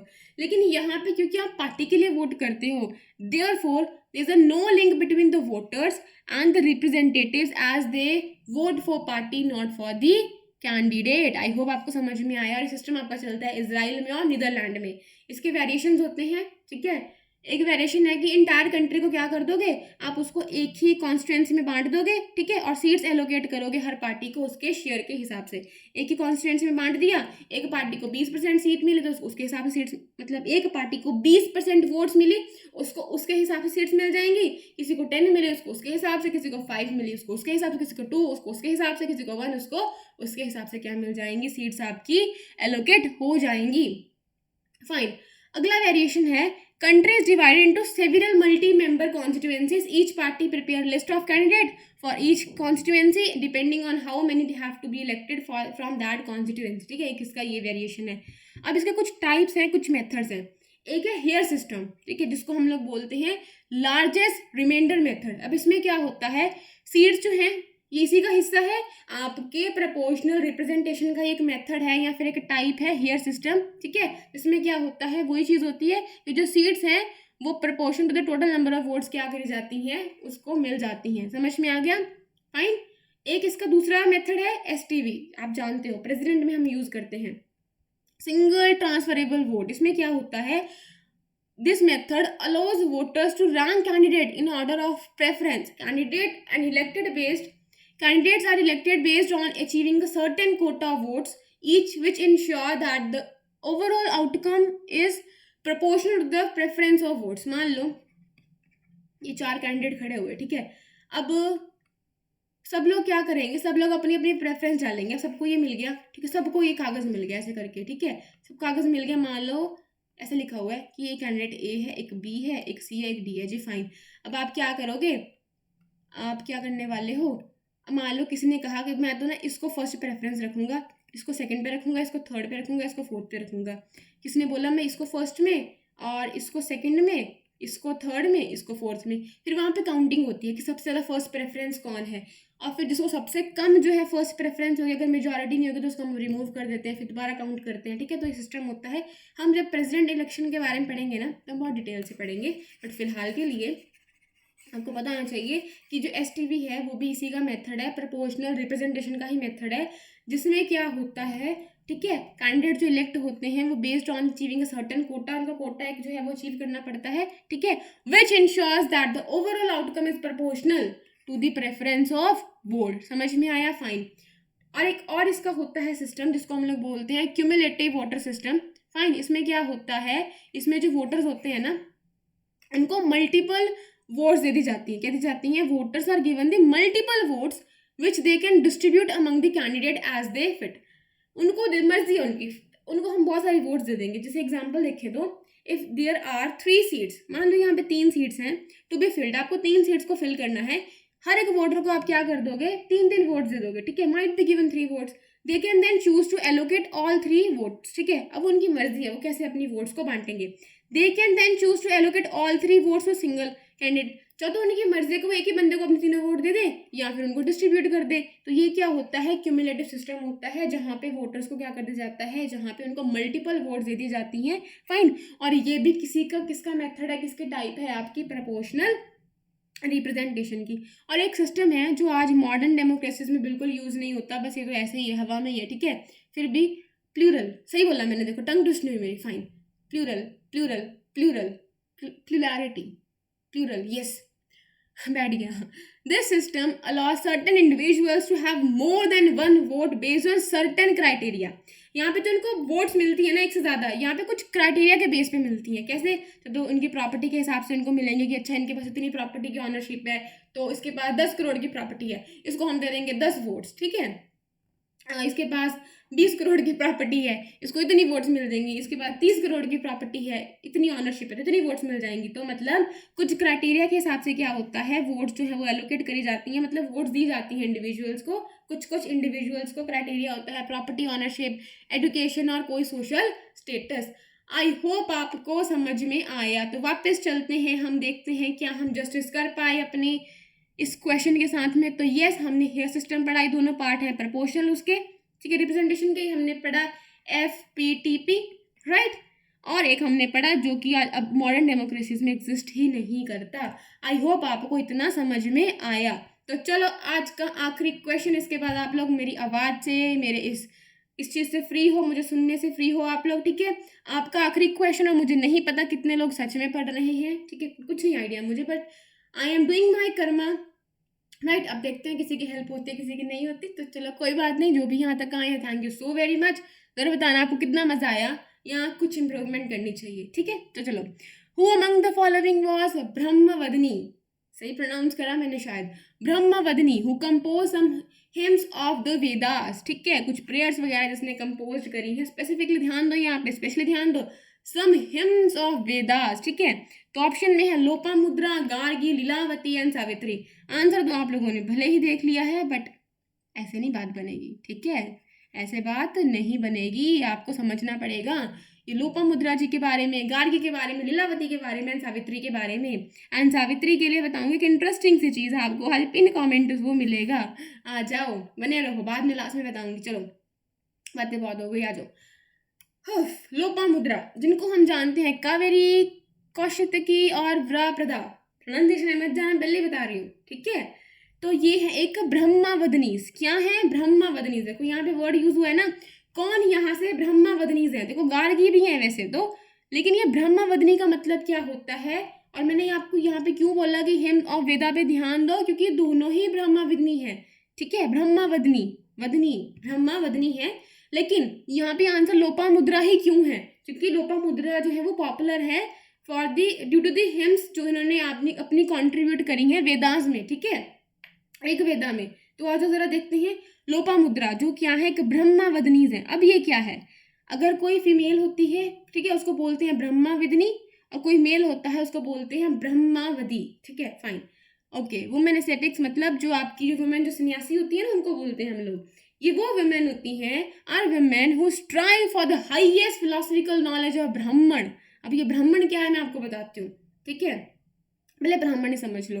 हिंदू फिलॉसफी में क्या होता है, ब्राह्मण इज द अल्टीमेट रियलिटी, ठीक है, अल्टीमेट रियलिटी है, the supreme cosmic power and the unchanging infinite immanent and transcendent principle that is the source of all existence. समझ में आया। तो हिंदू फिलॉसफी में क्या होते हैं, अल्टीमेट पावर होती है। ब्राह्मण क्या होते हैं, ब्राह्मण is the ultimate power, right. It is beyond time, जो टाइम के बियॉन्ड है, स्पेस के बियॉन्ड है, fine fine, it is beyond time, space and question, and it is considered to the true essence of universe and everything within it. It is often described as Sat, Chit and Anand, right? Sat, Chit, consciousness and your Ananda, Anand, bliss. तो मतलब ब्राह्मण कौन है, जो कि ultimate reality है, जो कि टाइम के भी परे है, स्पेस के भी परे है। समझ में आ रहा है आपको, ठीक है।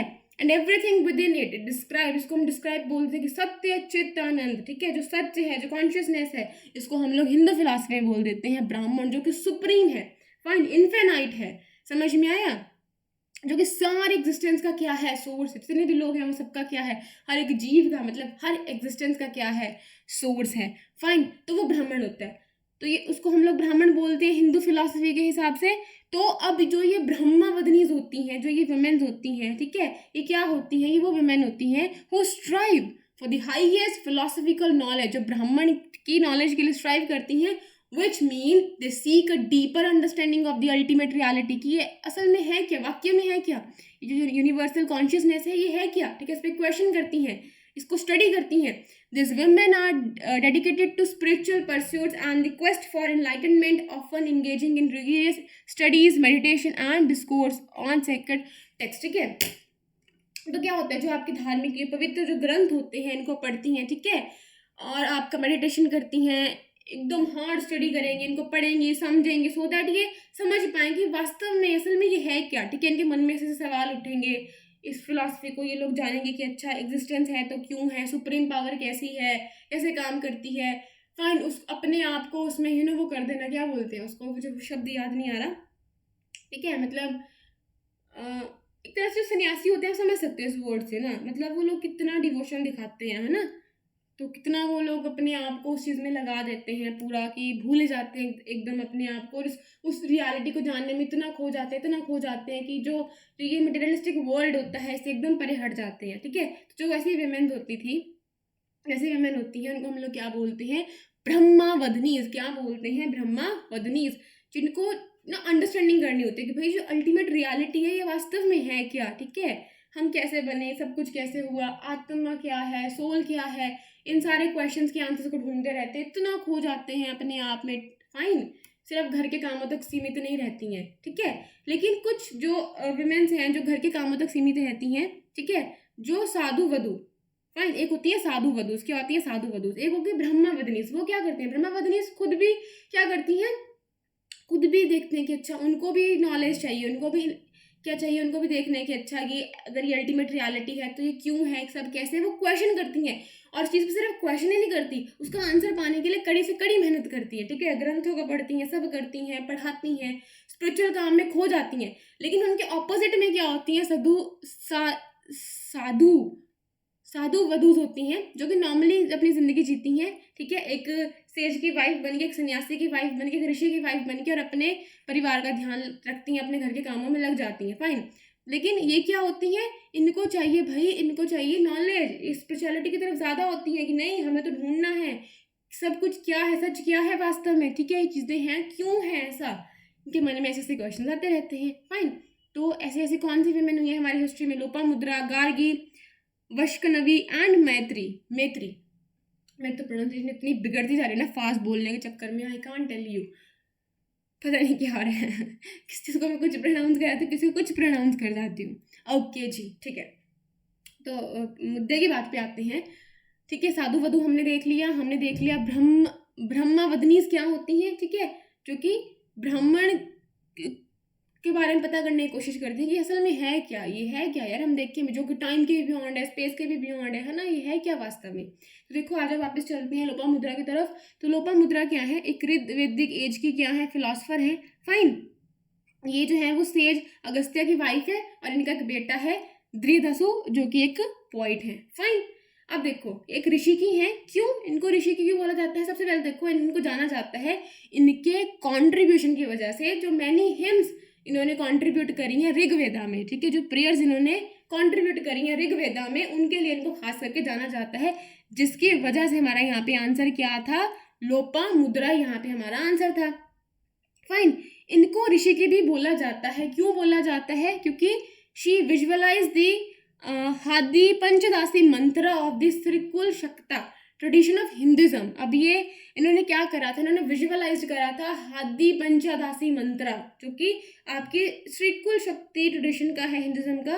अब ये श्रीकुल शक्ता क्या है, ठीक है, ये है आपका sect with in the Hinduism that focuses on the worship of goddess और डिवाइन मदर, ठीक है, ये एम्फेसाइज करता है द पावर एंड एनर्जी और द शक्ति of the female divine, fine. तो ऐसा सेक्ट है आपका हिंदुज्म के अंदर। तो इसके अंदर ना एक मंत्र है, ठीक है, इसका एक मंत्र है हादी पंचदासी, उसको विजुअलाइज करा था आपकी लोपामुद्रा ने, जिनकी वजह से इनको ऋषि के नाम से जाना जाता है। मतलब यहाँ पे विजुअलाइज का मतलब क्या है, विजुअलाइज का मतलब है means moving from merely reciting its words, deeply understanding, experiencing and living its spiritual essence, Lopamudra visualization of the Hadi Panchadasi mantra signifies her profound spiritual practice and realization, embodying the mantra's deeper truths in her life. मतलब देखो, कई लोग होते हैं ना, कई लोग मंत्र को सिर्फ रिसाइट करते रहते हैं, उसको सिर्फ पढ़ते रहेंगे. कोई मंत्र ले लो, मान लो मंत्र है XYZNYT PWXYTX. मजाक नहीं कर रही मैं, ठीक है, मतलब मतलब मजाक कर रही हूँ, सॉरी, गलत मत लेना, ठीक है. किसी को मैं कुछ नहीं बोल रही, मतलब एग्जाम्पल दे रही हूँ एक. कोई मान लो मंत्र है. अब कई लोग क्या होते हैं ना, उस मंत्र का उनको मतलब नहीं पता होता, बिल्कुल मतलब नहीं पता होता, उनको समझ ही नहीं होती कि अच्छा इस मंत्र अगर ये बना है, इसके अंदर कौन से प्रिंसिपल छिपे हुए हैं, ठीक है, उसको समझ नहीं पाते और उसको अपनी डेली जिंदगी में उस मंत्र को अपनी डेली जिंदगी में इम्प्लीमेंट नहीं कर पाते, ठीक है. तो वो लोग सिर्फ रिसाइट करते हैं. बट कुछ लोग ऐसे होते हैं ना, वो मंत्र को सिर्फ रिसाइट नहीं करते, उसके मंत्र के हर एक शब्द को समझते हैं, डीपली समझते हैं, उसको एक्सपीरियंस करते हैं, ठीक है, and living it's spiritual essence. तो लोपामुद्रा भी वैसी ही थी. उन्होंने क्या करा, उन्होंने हादी पंचदासी मंत्र को सिर्फ रिसाइट ही नहीं करा, उसको समझा अपनी जिंदगी में, ठीक है, अपनी जिंदगी में उसको उतारा, उसके प्रिंसिपल्स को उतारा. तो इसलिए हम कहते हैं कि जो हमारी लोपामुद्रा जी हैं, उन्होंने जो हादी पंचदासी मंत्र था स्पिरिचुअल शक्ता ट्रेडिशन हिंदुज्म का, उसको विजुअलाइज करा, जिसकी वजह से she is known as the rishi की. फाइन. और देखो, 3 versions of Lopamudra legend. Legend मतलब आपकी जो नैरेटिव्स होते हैं ना, ठीक है, जो आपकी जनरेशन पास ऑन होती रहती हैं, जो आपकी स्टोरीज पास ऑन होती रहती हैं. अब जरूर नहीं कि वो सच हो, उनमें बहुत सारी बातों में मॉडिफिकेशंस कर दी जाती हैं, ठीक है, कुछ सच्चाई होती है, कुछ नहीं होती, तो उनको हम लोग क्या बोलते हैं, लेजेंड बोलते हैं. फाइन. नैरेटिव्स होती हैं, ये हमारे कुछ स्टोरीज होती हैं, राइट. तो 3 यहाँ वर्जन्स की बात करी गई है लोपामुद्रा की, लेजेंड की. एक है ऋग्वेदा हिम्स, जिसमें लिखा गया है, जिससे हमें पता चलता है कि वहाँ पे बताया गया है कि जो लोपामुद्रा जी हैं वो आपकी अगस्त्य सेज की वाइफ है, इन ऋषि की वाइफ है, ठीक है. और इन्होंने जो हिम्स हैं वो ऋग्वेदा में क्या करी हैं, कंट्रीब्यूट करी है, अपना कंट्रीब्यूशन दिया है, ठीक है. एक लेजेंड है गिरधारा रामायण, वहाँ पे भी इनका जिक्र हुआ है. एक है महाभारत, वहाँ पे भी इनका जिक्र हुआ है कि अगस्त्य ऋषि जो थे अंडरटुक दी फिनांस एट गंगा द्वारा, जो हरिद्वार है, वहाँ पे उन्होंने करा, किसकी मदद से, अपनी वाइफ लोपामुद्रा की मदद से, जो कि विदर्भा की क्या थी, प्रिंसेस थी. अब ना इसी वर्जन के हिसाब से क्या है कि जो लोपामुद्रा है ना, उनको बनाया था अगस्त्य ऋषि ने. कैसे बनाया था, जो देखो होता क्या है ना, मैं बताती हूँ, मतलब मुझे नहीं पता कितना सच्चा कितना झूठ है, बट ये ऐसा है इसके हिसाब से कि जो लोपामुद्रा है उनको बनाया आपके अगस्त्य ऋषि ने. इन्होंने क्या करा, इन्होंने कैसे बनाया, इनको बनाया by using the most graceful parts of the animals, ठीक है. देखो, लोपा मुद्रा, तो लोपा मतलब ये वो दुख दिखाता है उन एनिमल्स का, उन प्लांट का, जिनसे ना उनका क्या लिया गया, उनका लॉस दिखाता है ये, जिनसे उनके ग्रेसफुल पार्ट्स को लिया गया, ठीक है. एंड मुद्रा उनके जो डिस्टिंक्टिव ब्यूटीज थी, ठीक है. तो लोपा मुद्रा लॉस दिखाते हैं लोपा से, और मुद्रा से जो उनकी डिस्टिंक्टिव ब्यूटीज इसको दर्शाता है, तो वो दिखाया गया. तो ऐसा कहा जाता है कि जो लोपा मुद्रा है उनको ऋषि अगस्त्य ने बनाया किस इंटेंशन से कि उससे शादी कर पाए वो. जितने भी ग्रेसफुल पार्ट्स थे एनिमल्स से, उसको उन्होंने डियर की आइज ले ली, ठीक है. तो ऐसे करके लोपामुद्रा को क्रिएट करा. और होता क्या है कि ना, विदर्भा के जो किंग होते हैं, ये लोपामुद्रा को उनको थमा देते हैं, उनको सौंप देते हैं कि किंग आप एक काम करो, आप इसको एज अ डॉटर इसकी परवरिश करो. तो वो किंग क्या करते हैं, किंग विदर्भा के किंग होते हैं, ठीक है, वो लोपामुद्रा की देखभाल करते हैं, अच्छे से पालन पोषण करते हैं. और जब लोपामुद्रा जब बड़ी हो जाती हैं, तब जो अगस्त्य हैं उनके साथ में क्या कर दी जाती है, सेज अगस्त्य के साथ में, ऋषि अगस्त्य के साथ में क्या कर दी जाती है, लोपामुद्रा की शादी कर दी जाती है ना. Interesting story. क्या हो गया, वेट अ मिनट. ओके जी, आ जाओ. ये क्या हो रहा है, ये क्या हो जा रहा है. आई गेस अब आपको विजिबल भी है. 1 मिनट रुक जाओ यार. Yes, it's visible to you people. Fine. Okay. Gargi Vachaknavi, ये भी एक ब्रह्मावदनी है, जो खुद ब्राह्मण की नॉलेज में लगी हुई है कि ब्राह्मण है क्या, अल्टीमेट रियलिटी है क्या. फाइन. और ये सेज गार्गा की जो है क्या है, गार्गा वचकनव की क्या है, बेटी है, ठीक है. कौन, गार्गी. तो इनके पापा के नाम से इनका नाम पड़ा है गार्गी. तो गार्गा वचकनव की बेटी है, तो गार्गी वचकनवी इनका नाम पड़ गया, ठीक है. अकॉर्डिंग टू बृहद्रनायक उपनिषद क्या होता है कि जो किंग होते हैं, king Janak of Vidisha kingdom. अब देखो गार्गी को, जो गार्गी जी हैं हम इनको क्यों जानते हैं, क्या पॉपुलर काम करा, ब्रह्मापति तो ये भी हैं, लेकिन ये ना ज़्यादा हिमसे रिलेटेड नहीं जानी जाती, इनका कोई और काम है। एक बड़ी पॉपुलर डिबेट है, ठीक है, आपकी एक बड़ी पॉपुलर डिबेट है जो कि आपकी है यजना वालक्या के वल्क्या, देखो प्रोनाउंसिएशन में मत जाना मेरी, मैं पहले बता रही हूँ। यजना वल्क्या के साथ में इनकी एक डिबेट हुई थी जिसकी वजह से ये बड़ी पॉपुलर है गार्गी, ठीक है। तो क्या होता है, अकॉर्डिंग टू दी बृहद्रण्यक उपनिषद, जो किंग होते हैं, किंग जानक, जो विदेहा के किंगडम के जो किंग जानक होते हैं, वो ना एक राज्य सुरा यज्ञ करते हैं, ठीक है। तो उसमें, उस यज्ञ में वो क्या करते हैं, बहुत सारे लॉर्ड सेज किंग्स को, प्रिंसेस को क्या करते हैं, जो प्रिंस वगैरह होते हैं उनको इनवाइट करते हैं। तो मतलब ये सारे लोग वहाँ पार्टिसिपेट करेंगे। होता क्या है, जो किंग जानक हैं वो एक रखते हैं, एक यज्ञ रखते हैं, राज्य सुरा यज्ञ रखते हैं, ठीक है। वहाँ पे बहुत सारे लॉर्ड सेज आते हैं, किंग्स वगैरह आते हैं, एक से एक लोग वहाँ पे आते हैं, ठीक है, जिनको बहुत नॉलेज होती है मतलब ब्राह्मण के बारे में। ब्राह्मण मैंने बता दिया ना क्या होता है, ठीक है। तो एक ना कंपटीशन अनाउंस करते हैं। कंपटीशन क्या अनाउंस होता है, इनको ढूंढना होता है मोस्ट नॉलेजेबल स्कॉलर, जिसको नॉलेज होगी ब्रह्मा के बारे में, ब्राह्मण के बारे में, ठीक है, अल्टीमेट रियलिटी की जिसको नॉलेज होगी। तो इनको एक ऐसा जो एक लर्नड पर्सन है वो तलाश करना होता है। तो ये एक यज्ञ रखते हैं, वहाँ पे लोगों को इनवाइट करते हैं और वहाँ पे कंपटीशन अनाउंस करते हैं कि जो जीतेगा उसको क्या मिलेगा, उसको प्राइज मिलेगा 1000 काउज, और उसको एडॉन करा जाएगा, मतलब काउ के 10-10 ग्राम जो है ना उनको उससे सजाया गया होगा सोने से। तो वो सारी 1000 काउस किसकी होंगी, हर एक काउ को 10 ग्राम सोना उस काउ के ऊपर है, ठीक है। तो वो उसी पर्सन की होंगी जो पर्सन इस कंपटीशन में क्या कर जाएगा, जीत जाएगा, फाइन। तो बड़े बड़े स्कॉलर्स आते हैं वहाँ पे। अब सब स्कॉलर्स को पता होता है कि वो कितने पानी में है, ठीक है, बट एक स्कॉलर होते हैं वहाँ पे, ठीक है, एक आपके होते हैं यजना वल्क्या, ठीक है, जिन्होंने कुंडलानी योगा में मास्टर्स करा होता है, मतलब मास्टर होते हैं इसके अंदर, बिल्कुल फाइन। तो ये अपने डिसिपल को बोलते हैं कि जाओ एक काम करो, ऑर्डर देते हैं कि जाओ जितनी भी काउज है ना इनको मेरे घर की तरफ ले जाओ, मेरे घर छोड़ाओ। क्यों, अरे भाई ये क्या हो गया, इतना कॉन्फिडेंस, अभी तो कंपटीशन स्टार्ट ही नहीं हुआ, ठीक है, मतलब इनको खुद पे इतना कॉन्फिडेंस है कि इनसे ज़्यादा किसी को नॉलेज नहीं है about the Brahma, about the ब्राह्मण, ठीक है, इन्हीं को नॉलेज है अल्टीमेट रियलिटी के बारे में, सारी नॉलेज इनको है, इनको इतना, और ये वाक्य में फैक्ट भी है कि इनको बहुत नॉलेज थी और इतने कॉन्फिडेंट थे कि उन्होंने बोल दिया बिना कॉम्पिटिशन स्टार्ट हुए कि जाओ इन सारी काउस को मेरे घर पे छोड़ाओ, ले जाओ इनको यहाँ से। तो क्या होता है, अब ना सारे जो स्कॉलर्स होते हैं, सेज होते हैं, वो कहते हैं यार ये तो बड़ी गलत बात है, कंपीट भी नहीं करा और इतना कॉन्फिडेंस, इतना और कॉन्फिडेंस कि भाई हम लोग जो है काउ लेके जा रहे हैं, अरे इतना ज़्यादा कॉन्फिडेंट। तो फिर सारे लोग एक दूसरे का मुंह देख रहे होते हैं, अब क्या करें क्या करें। तो 8 स्कॉलर्स हिम्मत करते हैं, खड़े होकर चैलेंज करते हैं यजना वल्क्या को कि भाई हम आपसे डिबेट करेंगे, हमें भी मौका मिलेगा, क्या पता हम जीत ही जाएं।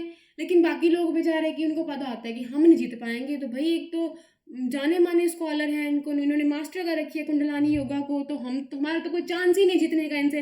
लेकिन 8 लोग हिम्मत करते हैं।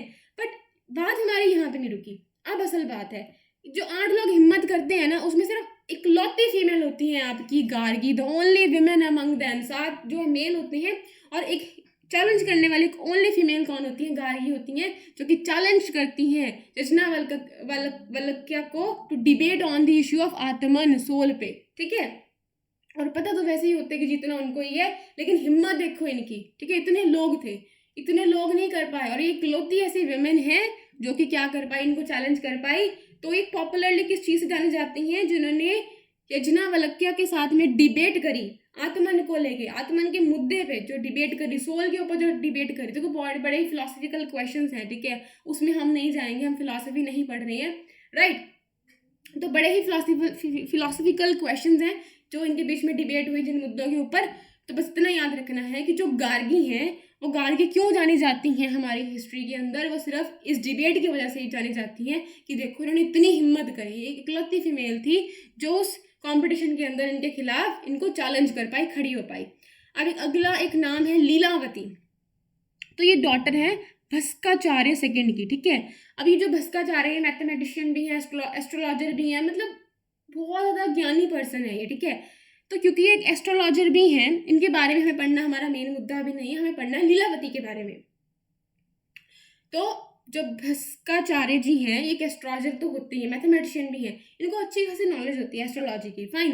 तो ये क्या करते हैं, इनकी ना एक बेटी होती है बड़ी प्यारी सी, बड़ी प्यारी बेटी लीलावती, बड़े प्यार से उसका नाम रखते हैं लीलावती। उसको बहुत प्यार करते हैं, बहुत ज़्यादा प्यार, बहुत ही ज़्यादा प्यार करते हैं। तो इतना सब ज़्यादा प्यार करेंगे तो भाई हर किसी को अपने बच्चे की फिक्र होती है, फाइन, हर किसी को अपने बच्चे के लिए कंसर्न होती है। तो इनको ना अपनी बच्चे की बड़ी फिक्र थी, जैसे हमारे पेरेंट्स को होती है, हमारे पेरेंट्स को होती है, हमारे माँ बाप को होती है। तो इन्होंने क्या करा कि चलो मैं एक एस्ट्रोलॉजर तो हुई, मैं क्या करता हूँ, अपनी बेटी का, अपनी प्यारी डॉटर लीलावती का फ्यूचर को स्टडी करता हूँ। तो जब इन्होंने लीलावती के फ्यूचर को स्टडी करा, इन्होंने देखा कि भाई उसकी किस्मत में लिखा है रिमेन सिंगल एंड चाइल्डलेस रहना, मतलब उम्र भर अकेले रहना और बिना बच्चे के रहना, फाइन। तो फटाफट क्लास ओवर करनी, मेरा लैपटॉप जाने वाला है, कहीं रिकॉर्डिंग बीच में खराब हो जाए, ठीक है। तो उसके फ्यूचर में ऐसा लिखा है, तो ये ना डर गए, राइट, ये डर गए। तो इन्होंने बोला ये तो गलत है, क्योंकि देखो उस टाइम पे अगर कोई लड़की बिना शादी के रहेगी, अनमैरिड रहेगी, तो लोग क्या सोचेंगे, कितना बड़ा मुद्दा हो गया। तो ये फिक्र में आ गए, फाइन। तो अब इन्होंने एक रिस्क लिया, क्या रिस्क लिया, अपनी डॉटर लीलावती की मैरिज करने का। लेकिन हमने तो देखा है, इन्होंने देखा कि फ्यूचर में तो ये लिखा है कि भाई नहीं, जो लीलावती है वो क्या रहेगी, उम्र भर सिंगल रहने वाली है, बिना चाइल्ड के, है ना, कोई बच्चा नहीं होगा। तो ये डर चुके थे बहुत ज़्यादा, अपनी बेटी से बहुत प्यार करते थे। तो इन्होंने एक रिस्क लिया, रिस्क ये लिया मैरिज करने का, ठीक है, मुहूर्त निकालेंगे, ठीक है, ऑस्पिशियस मुहूर्त निकालेंगे और उस मुहूर्त पे अपनी बेटी की शादी करेंगे। और उस टाइम पे कोई क्लॉक वगैरह नहीं होती थी कि आप टाइम देख लो कि अच्छा अब इतने बज के इतने मिनट पे ये मुहूर्त हो रहा है, तो ऐसा वहाँ पे नहीं होता था। तो एग्जैक्ट टाइम कैसे पता चलेगा, जब वो वाक्य में वो शुभ घड़ी आएगी, जिस घड़ी पे, जिस मुहूर्त पे ये अपनी प्यारी डॉटर लीलावती की, प्यारी बेटी, प्यारी पुत्र लीलावती की वती का विवाह कर पाए, वो मुहूर्त कब आएगा, तो कैसे पता करें। तब इन्होंने एम्प्टी कप लिया, एक वेजल लिया पानी से भरा हुआ, उसके अंदर एक खाली कप को, एक एम्प्टी कप को रख दिया और उसमें छोटा सा क्या कर दिया, होल कर दिया, कि जब ये पानी धीरे धीरे इस होल के जरिए इस कप को फुल कर देगा, फिल कर देगा, और ये कप जो है वो सिंक कर जाएगा, ठीक है, तब क्या होगा, वेडिंग जो है वो, मतलब शादी जो है वो, मतलब कर दी जाएगी, वही जो है वो ऑस्पिशियस मुहूर्त होगा, वही शुभ घड़ी होगी शादी करने की। लेकिन क्या होता है, इन्होंने सबको बोला, सभी को बोला, सभी गर्ल्स को बोला, सबको बोला कि देखो जहाँ पे मैंने वो रखा हुआ है ना कप, मतलब जिस वेदर में पानी भर के, उसके पास उस एरिया में कोई नहीं जाएगा जहाँ पे वो कप पड़ा है, ठीक है, क्योंकि जैसे वो कप से आंग करेगा, जैसे वो डूबेगा, ठीक है, भर के पानी में वो डूबेगा, तभी वो मुहूर्त बनेगा, तो इसीलिए उस एरिया में कोई भी नहीं जाने वाला। लेकिन इनकी जो बेटी होती है ना, ये तो बड़ी ऑबिडेंट होती है, लेकिन उस दिन पता नहीं क्या होता है, जिज्ञासा मन में जागती है कि नहीं, अब तो हमें जो है, मतलब जो बेटी लीलावती वो कहती है अब मुझे रुका नहीं जा रहा, मुझे देख के आना है कि ऐसा है क्या, कैसा कप है, क्या है क्या नहीं है। तो ये वहाँ पे जाती हैं, ठीक है, तो वहाँ पे इनका वहाँ से कुछ गिर जाता है, फाइन, जो कप में जो है ना वो जो पर्ल होता है इनके कपड़ों से गिरता है, पता नहीं शादी वाले जहाँ इनके, कोई कहता है कि इनकी नोज से गिर जाता है ना, जो नोज पिन पहनते हैं नाक में, या नोज रिंग जो भी थी, कि उससे जो टूट के वो गिर जाता है और वो जाके ना कप में फंस जाता है। जब यहाँ पे रास्ता ही ब्लॉक हो गया तो पानी अंदर नहीं जाएगा, जब ये पर्ल जो है फंस चुके हैं यहाँ पे, ठीक है, ये मोती यहाँ पे फंस चुका है, तो यहाँ पे पानी अंदर नहीं जाएगा।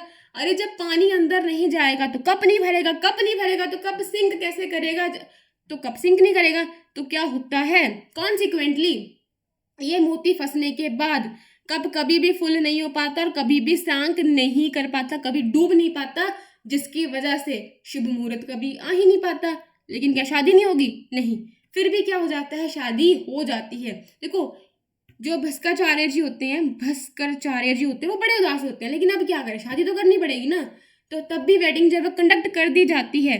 लेकिन कुछ ही वक्त के बाद, मतलब कुछ ही टाइम के बाद क्या हो जाता है, जो लीलावती होती हैं इनके हस्बैंड की क्या हो जाती है, डेथ हो जाती है, जिसके बाद लीलावती को ये गिल्ट भी फील होती है कि यार ये मैंने क्या कर दिया, मेरे पापा ने मुझे मना करा था, मेरे पिताश्री ने मुझे मना करा था कि वहाँ पे नहीं जाना, मैंने खुद ही गलती कर दी, काश मैं उस दिन वहाँ पे ना जाती, गलती ना करती, तो ऐसा कुछ ना होता और मेरे हस्बैंड की डेथ ना होती। इसकी वजह से इतनी गिल्ट में लीलावती क्या होती हैं, अंदर ही अंदर अपने आप में खप जाती हैं, सारा दिन डिप्रेशन में रहती हैं, उदास रहती हैं, रोती रहती हैं, और हर चीज़ से क्या करती हैं, अपना इंटरेस्ट खो देती हैं। आई होप आपको इतना समझ में आया, ठीक है। तो अब पिताश्री से अपनी बेटी का दुख नहीं देखा जाता, तो वो क्या करते हैं, उनको पता होता है कि इनकी बेटी ना बड़ी विजडम वाली है, बड़ा इंटेलेक्ट है इसके पास में, ठीक है, बड़ा अच्छा दिमाग है इसका, ठीक है, बड़ी अच्छी विजडम है इसके पास बुद्धि है इसके पास। तो वो क्या करते हैं, उसका ध्यान उस दुख से हटाने के लिए, उस डिप्रेशन, उस सैडनेस से हटाने के लिए ये अपनी बेटी लीलावती को देते हैं मैथमेटिकल पजल कि बेटी ये लो, आपके लिए एक पजल है, इसको सॉल्व करो।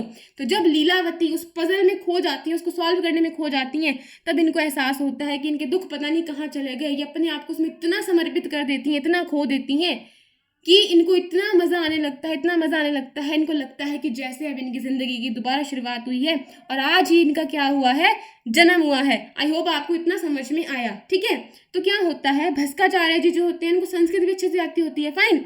तो ये क्या करते हैं, ये हर रोज़ नई प्रॉब्लम्स लेके आते हैं, वर्सेस की फॉर्म में, पोइट की फॉर्म में, लिरिकल फॉर्म में ये प्रॉब्लम्स लेके आते हैं और अपनी बेटी को देते हैं। इनकी बेटी रोज़ इन प्रॉब्लम्स को क्या करती रहती है, सॉल्व करती रहती है।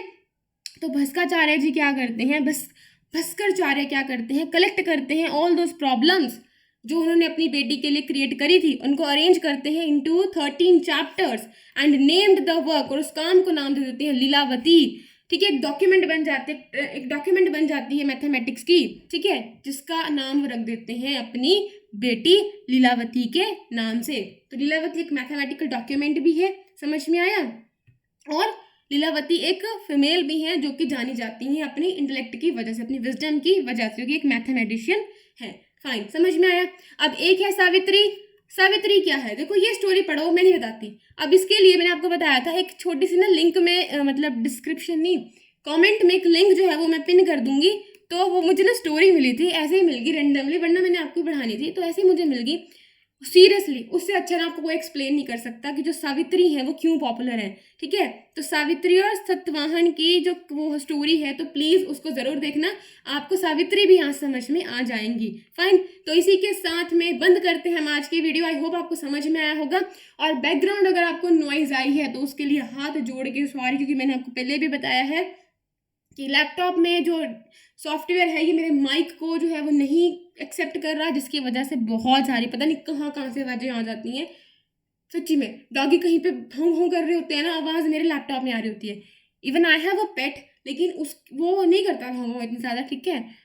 करता है बट इतना ज़्यादा नहीं करता, लेकिन कहीं और से भौं भौं की आवाज़ आ जाती है एंड मेरी वीडियो ख़राब हो जाती है। कोई बात नहीं। So guys, thanks for watching and thanks for listening. Now I have to check कि मैंने कितनी बार गलत प्रोनाउंस करा है, क्या नहीं करा, बट कोई ना, इतना टाइम कहाँ, मुझे वीडियो पोस्ट करनी है।